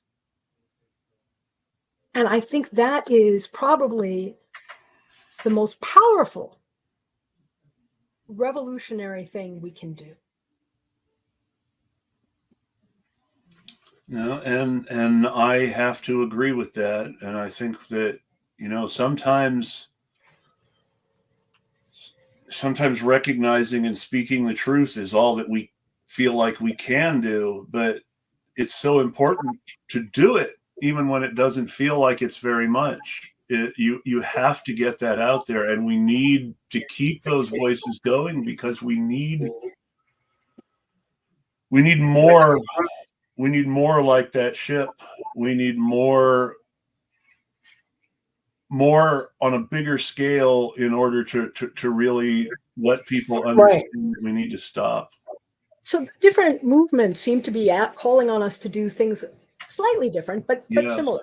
One of the main things that's being called on is that we do get rid of, pressure people to remove their embassies and those that have power to withdraw support for Israel, that we do things about Israeli arms, that we boycott products. Now, part of the problem I have with the boycott movement is they have not been good at directing. What made South Africa work is that we were very clear on the Bank of America. Everybody said Nestle is bad, and here's why. Right. And there was just one or two companies. They didn't give us, here's all the thing, go and don't buy Israeli products. They let us focus on making an actual impact on these companies. And so there's sort of calls for that on social media. But I really wish that the BDS campaign would take on a much more organized thing. There should be a really, instead of these are the products, there should be, no, don't give Nestle and McDonald's and Coca-Cola 7-Up your money. Right, but there should not be every company. There should be a select. The ones that you can hurt the most. Right, and they should have the campaign about doing it in an organized way. I don't feel that that's what's happening, I think that's not helpful. I agree.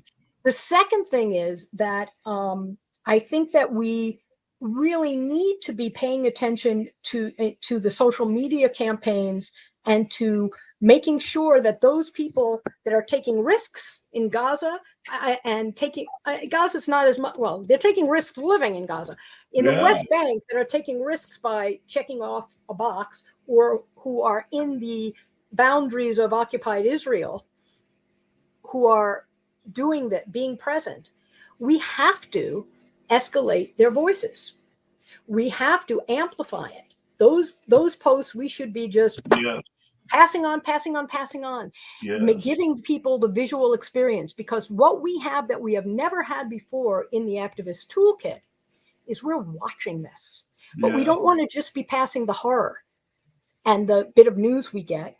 We want their voices, these real people, to be shown and highlighted.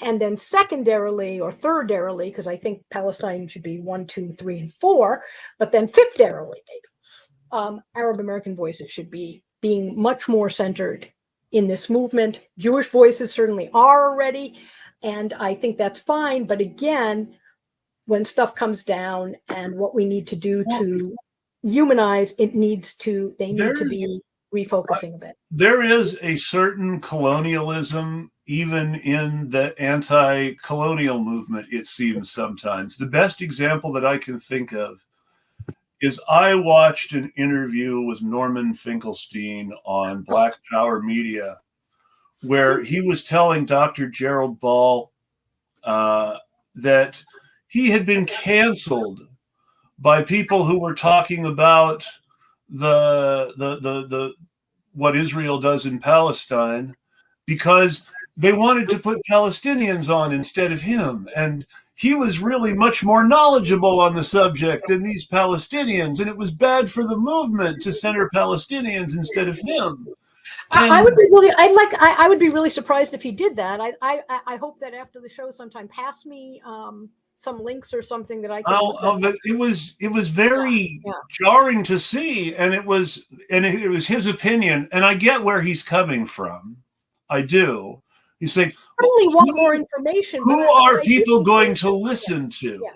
Are they going to listen to? Yeah, but it was. But there's also been this growth. I think, I look at the left right now, and even in the left where there's some leadership that is not white, there's such a centering. I mean, you go to committees of correspondence, and pretty much most of the people who post are white. You go to the CPUSA, and while they now have a Latina and African American co-head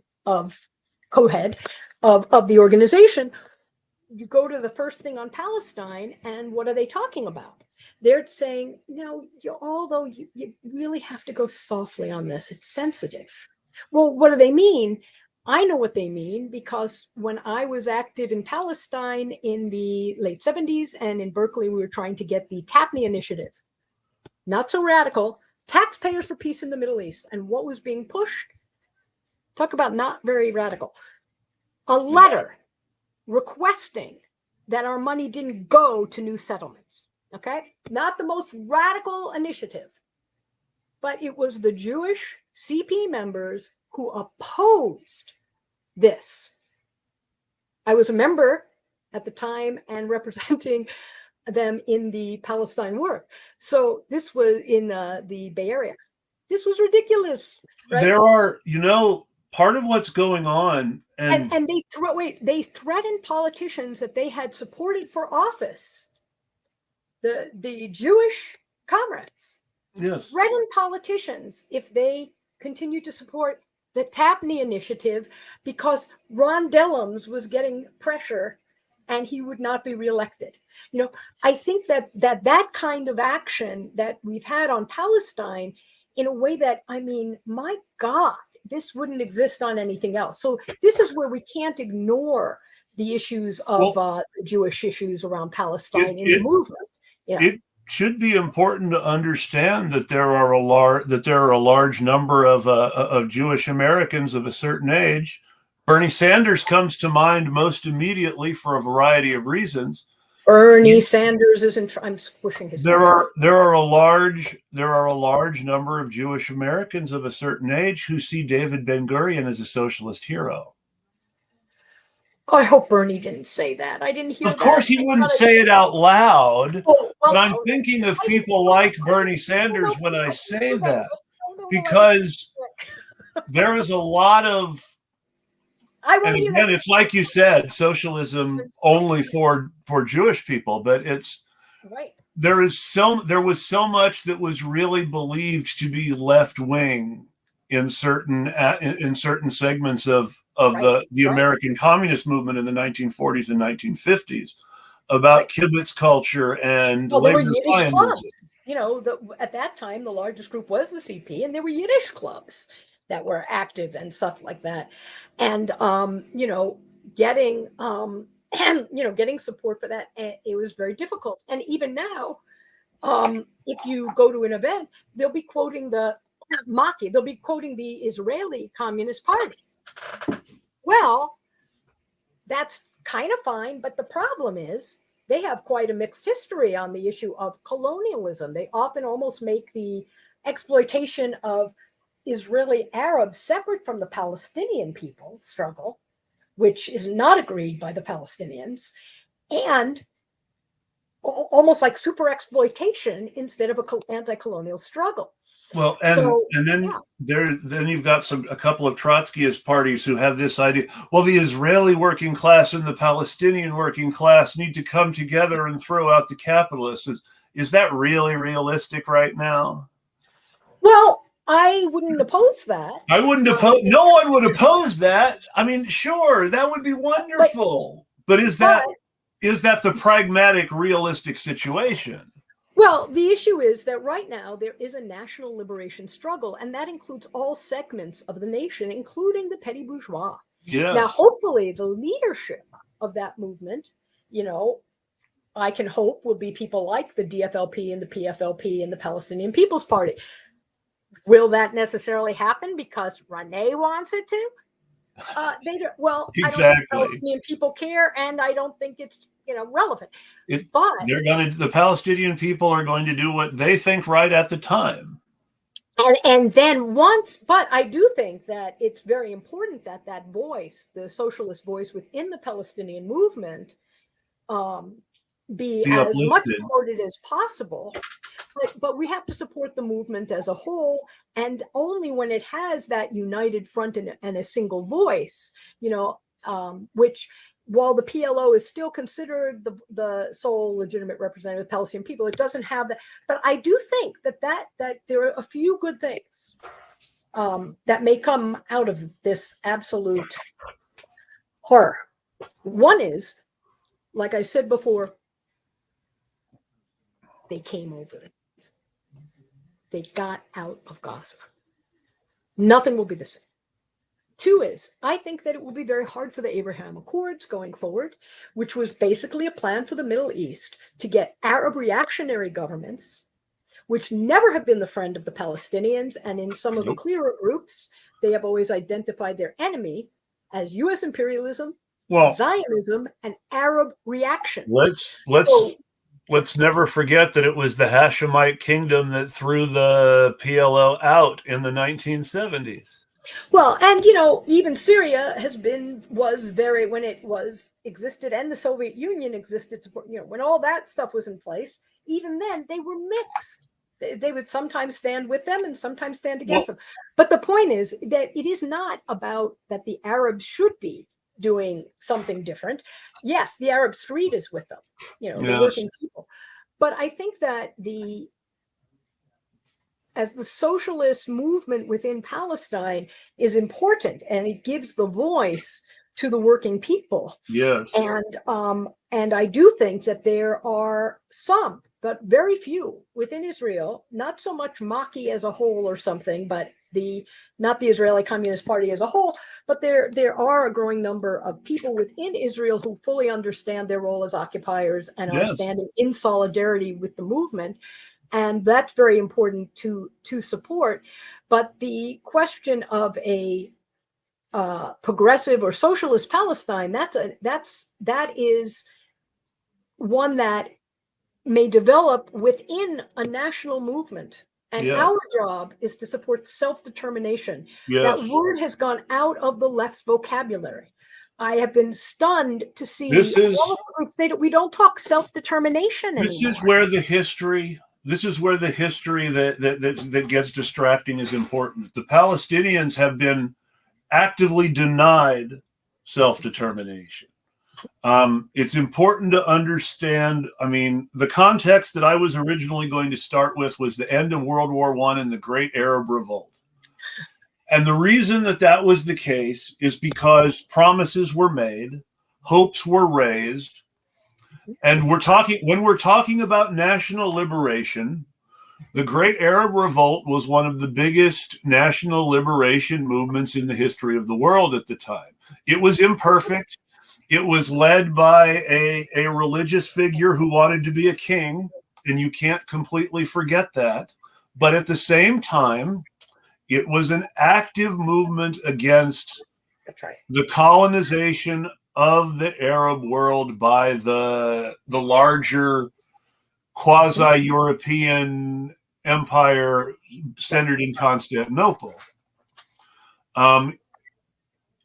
The promise made to the Sharif of Mecca was that except for the ports of Haifa and Acre, which were going to be British because they wanted the naval ports, he would have a kingdom that went from the Iranian border to the Egyptian border. He was planning on making Jerusalem his capital. In this period of time, there was a huge kindling of hope for an Arab state, and it was not a Jordanian state or a Saudi state or a Syrian state or an Iraqi state. It was a hope for an Arab state. That's right. The leaders of the people who became the Palestinian movement later on were very active in the pan-Arab nationalist movement at the end of World War I.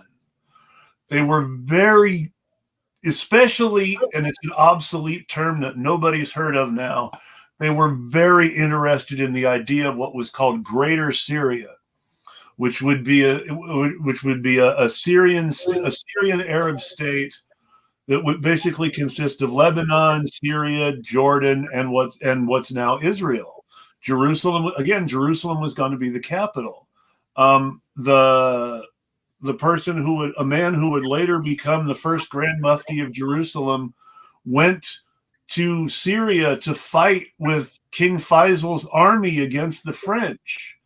And the French defeated King Faisal it was the end of this sort of pan-Arab nationalism centered on Damascus, and what people who came away from it had instead was a Palestinian nationalism centered on Jerusalem, with the idea of we were denied our rights and they were given to a group of colonists instead, because the Balfour Declaration came out in 1917 and was formalized in 1919, and basically said, we are now going to set aside Palestine as a Jewish homeland, which was very, very frightening words to a portion of the Arab leadership, who even though there wasn't really an interest in it. Hilarious.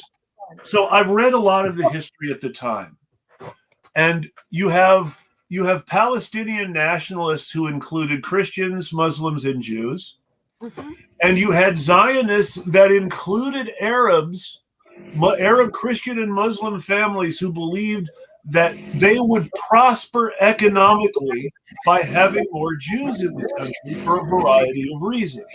Well, do remember, there also were Palestinian Jews. Yes, there were.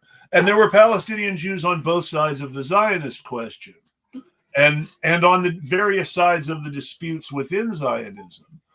One of the things that happened with the fall of the Ottoman Empire is that the leadership of the Palestinian Jewish community, which had originally been either Palestinian or Syrian Jews, suddenly fell upon all these European colonial immigrants who the British administrators preferred because they could speak English.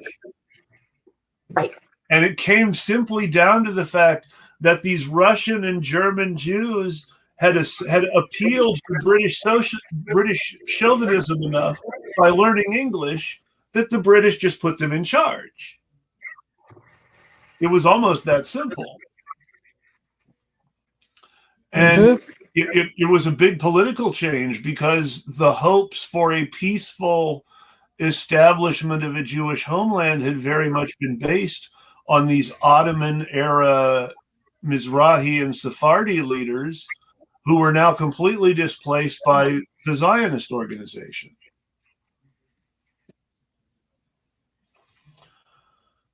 And that really denied any sort of Palestinian self-determination whatsoever, because they weren't even part of the Jewish conversation anymore. Right. On my area of history, so that's why I'm not. No, I understand. It's just, but it's this question of self-determination, which we think is which the United Nations says is for every people in the world. But in practice, it tends to mean, well, everybody but Cuba and Palestine. Right. Right. And I think that we're at a time where it's essential that Palestine be seen as a people, a proud people with incredible cultural gifts, as well as an oppressed people, and that it be seen as, a genuine movement of liberation. That we stop talking about terrorism and Hamas actions, and we start talking about the Palestinian resistance, which includes a wide range of organizations, which is who is fighting now, not Hamas. And that we start talking about recognizing that, just like in South Africa, there was the South African Communist Party, and then there was the African National Congress, and there was I never can pronounce. How do you say it? Come on, everybody there, you guys know. Someone save me. Miswees, come on. But there was the armed movement, right? Yes. Of the ANC, and there was another armed movement. Yeah. And there was, these massive organizations. That the revolution is not just the armed struggle. The revolution is not just the peaceful protest. It's not just that, it's everything. Yes. The art, the music, the everything that asserts Palestinian identity, because the current goal of the Zionists and of the imperialists is to render Palestine non-existent. The only that there is no more Palestine identity. And just for a small cultural point, which most people probably are unaware of, the only Marvel movie that anybody should watch until further notice is Punisher Warzone, because it's the only one directed by a Palestinian. Well, that's news to me. I have to say, one of my very favorite TV things, I am not good at popular culture. I'm really lousy. And, you know, when I taught, I always wanted to be cool. And I found out I wasn't when I went into a classroom and used Star Trek and thought that everybody would think I was being cool. And that was when I understood I was no longer cool. But I still asked, you know, what do I do and what do I use? And they played practical jokes and had me watch some things that I hated, that were horrible. And then they came in and they thought it was very funny. But in any case, the thing I loved watching was Deep Space Nine. Kira Nerys, the Bajorans. Yes. They are Palestinian. Yes. I have watched that. Yes. The Cardassian is Israel, period. I mean, I even have watched this, and you can see that these script writers, they changed the words. And they even used some term about a food. I don't remember what it was, but it sounded almost like falafel. It was so ridiculous that even though people weren't angry about the Bajorans being the good guys on Deep Space Nine, it was so clearly modeled on Palestine and its different events. And that's why when the Maquis, who were the group of humans who were fighting the Cardassians and friendly with Bajorans, the Bajoran resistance, they were always bad guys. Until the actual war broke out, they were always bad guys. Right. Well, and it's so amazing that I used to love that show. I used to say I am Kira Nerys because of her kind of intense struggle about being both deeply religious, which I am, as well as deeply committed to the Palestinian people. And it's and, you know, you see some of her struggle about issues about violence that they had to use on the show. And I haven't watched it in a long time, but when I was watching it and doing Palestine activism, I was just so stunned because I thought, my God, if they, instead of saying Cardassia and Bajoran, said Israelis and Palestinians, they wouldn't have allowed the show to continue. But they actually followed almost the script, and we all knew who the good guys were. The very first Bajoran on Star Trek, Michelle Forbes, follows me on Twitter. Oh my. Ooh. She has good politics too. She's a socialist. If, you know, Kira Nerys, though, is just... yes. But remember, Ro was the one who left Starfleet to join the Maquis over all this, because she felt that these folks standing up to the Cardassians were her people. That's right. Well, and of course, you know, Kira always did too. But that was very much. But that episode was very much shown as her making this very hard decision to join who everybody else saw as the bad guys, and Captain Picard being really, really disappointed in his protege doing this, but at the same time, you're totally on her side in the whole decision-making process, because she's going undercover and she basically defected to them. I'm trying to actually answer somebody here. And of course, I have, by the way, there's lots of really good lists I could recommend to you. I gave 2 things for people who are looking for some materials. Yes. Always, you know, the new people that are kind of everyone now would put you to. It's good, but I really think that if you really want to get through it, you've got to start with Edward Said. Yes. and the question of Palestine. And then there's also a book that was actually put out by PFLP supporters that's short and simple, and it's not been reprinted, but it gives such a quick and clear understanding of things, which is Our Roots Are Still Alive, the story of the Palestinian people. And you could still get it on Amazon. And it's again old, so you're not going to get Oslo and some of these processes that have, in my view, completely derailed the Palestinian struggle. But you're not going to get up to some of the more contemporary things, but you're going to have the basis for which you'll be able to very easily understand the current things. And then you have some of the more current, well-known writers and things like that. Yeah. No, that's always, Edward Said is always a good place to start. Always, it's you really get the roots of Palestine from a Palestinian perspective. There's even some pretty good YouTube things with him talking about from his son. Yeah. The other book that is more popular, actually, that I didn't write to her because I'm terrible at multitasking, is, of course, Angela Davis's book on Ferguson and Palestine, which makes the connections, is a really excellent modern one to sort of get a grasp on some of the issues around the struggle. And then, there are the things that people read all the time.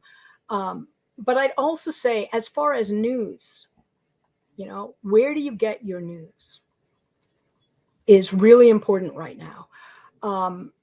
One, if you're using social media, look for people from Gaza. Yes. Look for artists, look for musicians, look for journalists, look for doctors from Gaza and from the West Bank. Friend those people, and even before you do it, take their posts and click, put it forward. Those people who are in Gaza, who are checking in every day and every night, where they're facing this life and death thing, and they post various things, usually a sentence or two, take them and click. A lot of people are being marginalized like that. Put those voices forward. Then, as far as getting some news, I don't know how aware you are that most of the really progressive groups have been banned on Facebook. So, for example, if you want to do work on Palestine around prisoners, you want to, how do I say this? You want to look at the group I just put into our chat. You want to look at what they are doing on political prisoners. Everybody knows the Chicago Electronic Intifada, yes. But that's mostly going to give you more analysis than news. But certainly it's one of the things that I would be following. But Quids News Network, it actually posts a bunch on Twitter. It's much better. Yeah, it doesn't really put do that in there. Yes, that's the one. But Quids News Network is very important. I would also say that you want to follow, if you want to know what's going on with the bombings and stuff, you want to do, yes, Jesco pointed out that Germany made Samidun illegal, as they have made, France is trying to make it illegal to carry the flag. There's bills here already. Of course, even the boycott movement has been illegal. Yeah, it's been illegal in Texas to be in favor of BDS since apparently 2012, 2013, 2014. Right. And there's bills now to eliminate people who are Palestinian from the country. I don't know if those are going to go through, but I wouldn't. Yeah, Ryan Zinke. So Ryan Zinke, one of the great supporters of Trump's Muslim ban, one of the people who personally profited to a ridiculous scale from the corrupt rebuilding, and I say rebuilding as a dirty joke because it still hasn't been rebuilt, of Puerto Rico after hurricanes. He is he's sponsoring a bill in Congress to throw everybody who's Palestinian out of the country and ban anyone Palestinian from coming in. It's disgusting. Yeah. Now, I don't think that applies to people who are citizens. But I don't. It doesn't apply to people who are already citizens, but it applies to anybody who's on any kind of visa. Yeah. You also want to look at the Palestinian Human Rights Campaign, and I'm going to give you the URL here to the resources they have. Is still free. Our Roots Are Still Alive is free. Wow, that's pretty cool. Also, you're saying the person who said that, are you saying it's the New Jersey Solidarity Network has it for free. Is it a PDF that they're giving out, Desiree? Huh. Well, anyway, I would love to know how that is. God, it's probably a PDF. So there are some places I know that the website History is a Weapon has a free chapter by chapter breakdown of Howard Zinn's People's History of the United States. There's a lot of that going around. Do you know why it's not letting me post? I'm trying to put up the PalestineHumanRights.org's resource list where they have the kit for activism and all that. It is possible something might be blocked. I don't know. Because it was letting me do it, but now it's not letting me do it. I wonder, let me just say hi and see if that's blocked.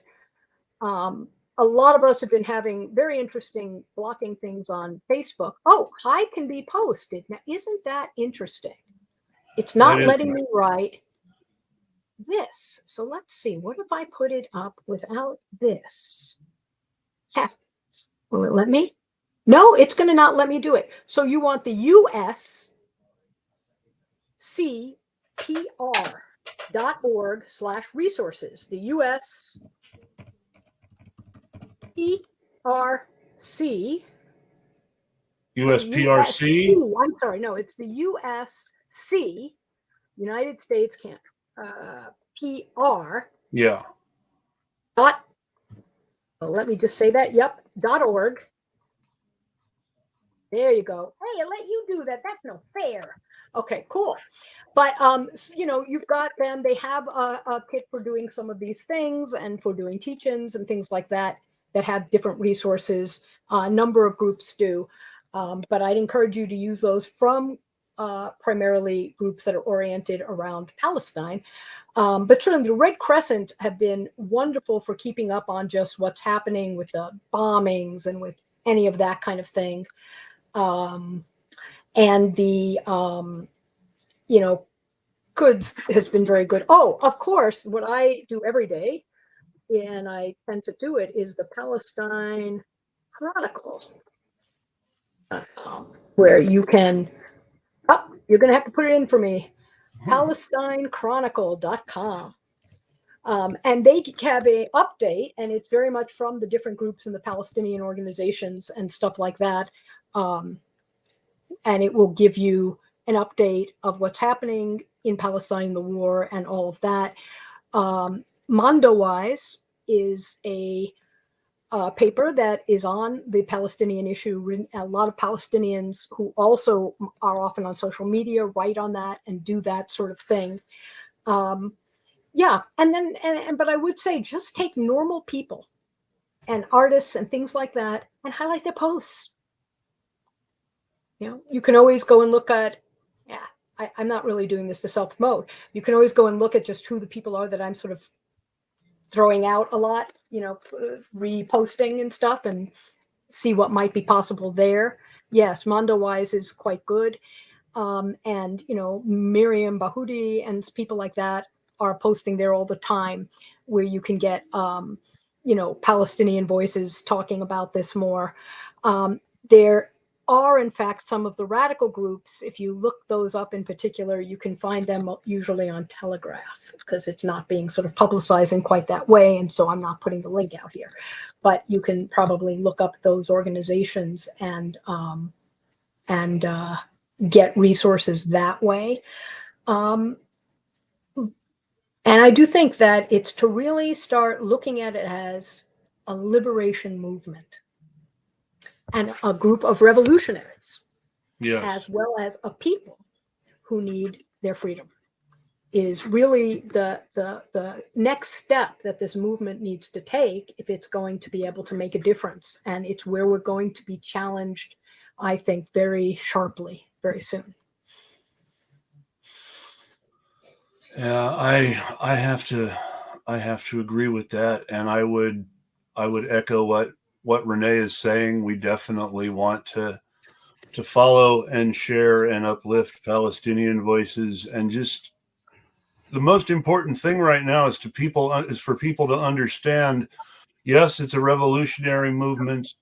Yes, it's a liberation movement, and we're talking about human beings. We're not talking about some caricature that the media shows you. We're talking about human beings. Yeah, and I love, the when following the artists, it's amazing. One of them actually, he did something. One of these gorgeous pictures that again has that way of holding the pain and the suffering along with the joy in the pictures that are about Gaza when she was out on the rubble, and just presents the picture and people talking about, gosh, I can't sleep. I'm really, and because right now I'm just terrified that I won't be able to hug my kid in the moment. And you get all of the personal connections that way. And I think that it also helps you be less um,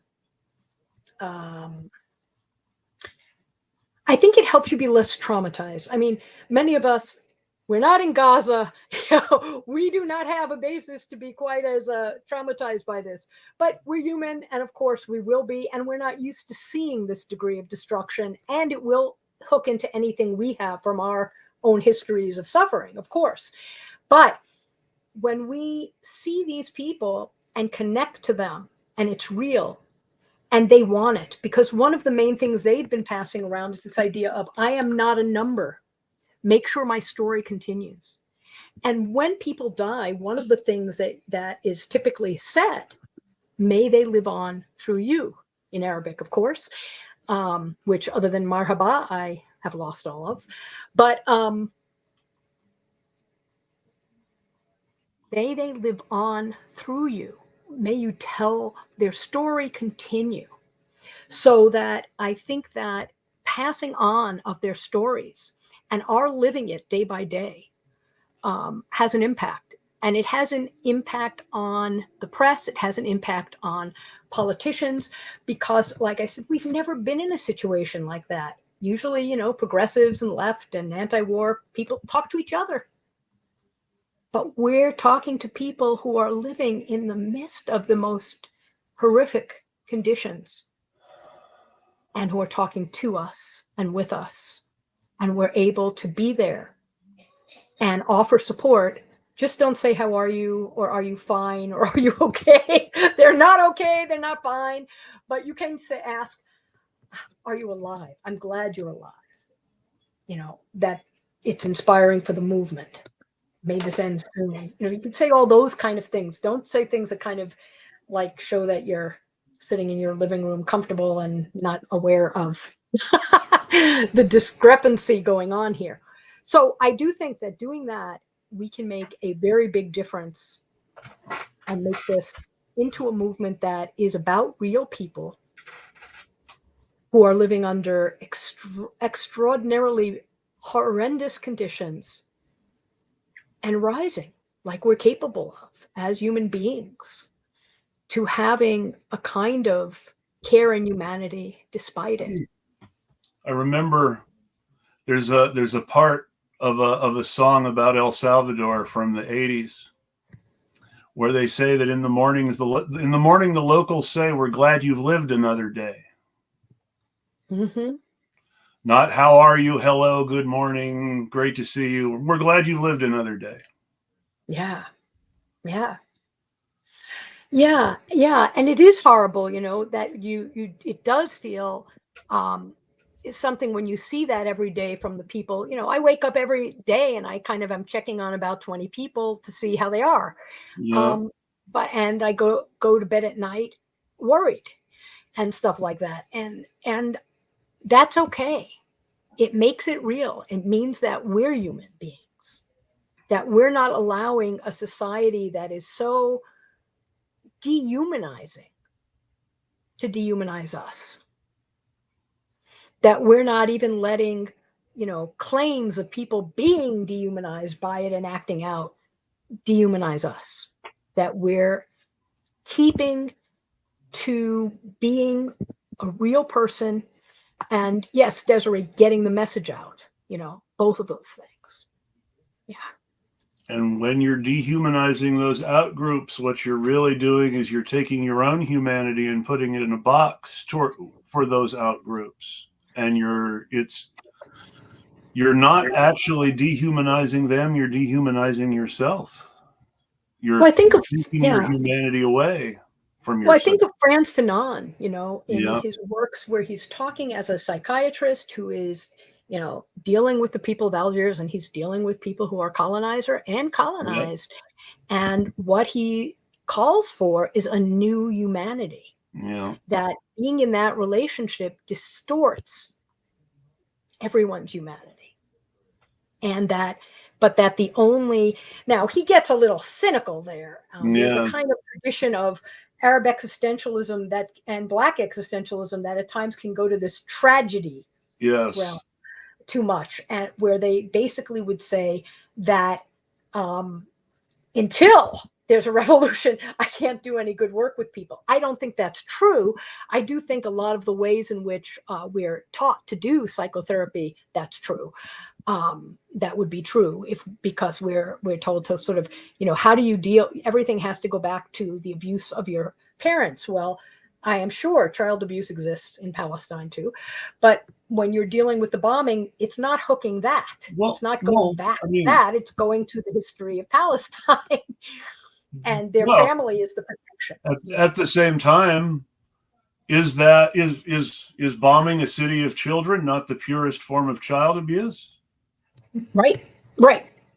And let's not forget that half the population of Gaza is 18 or younger.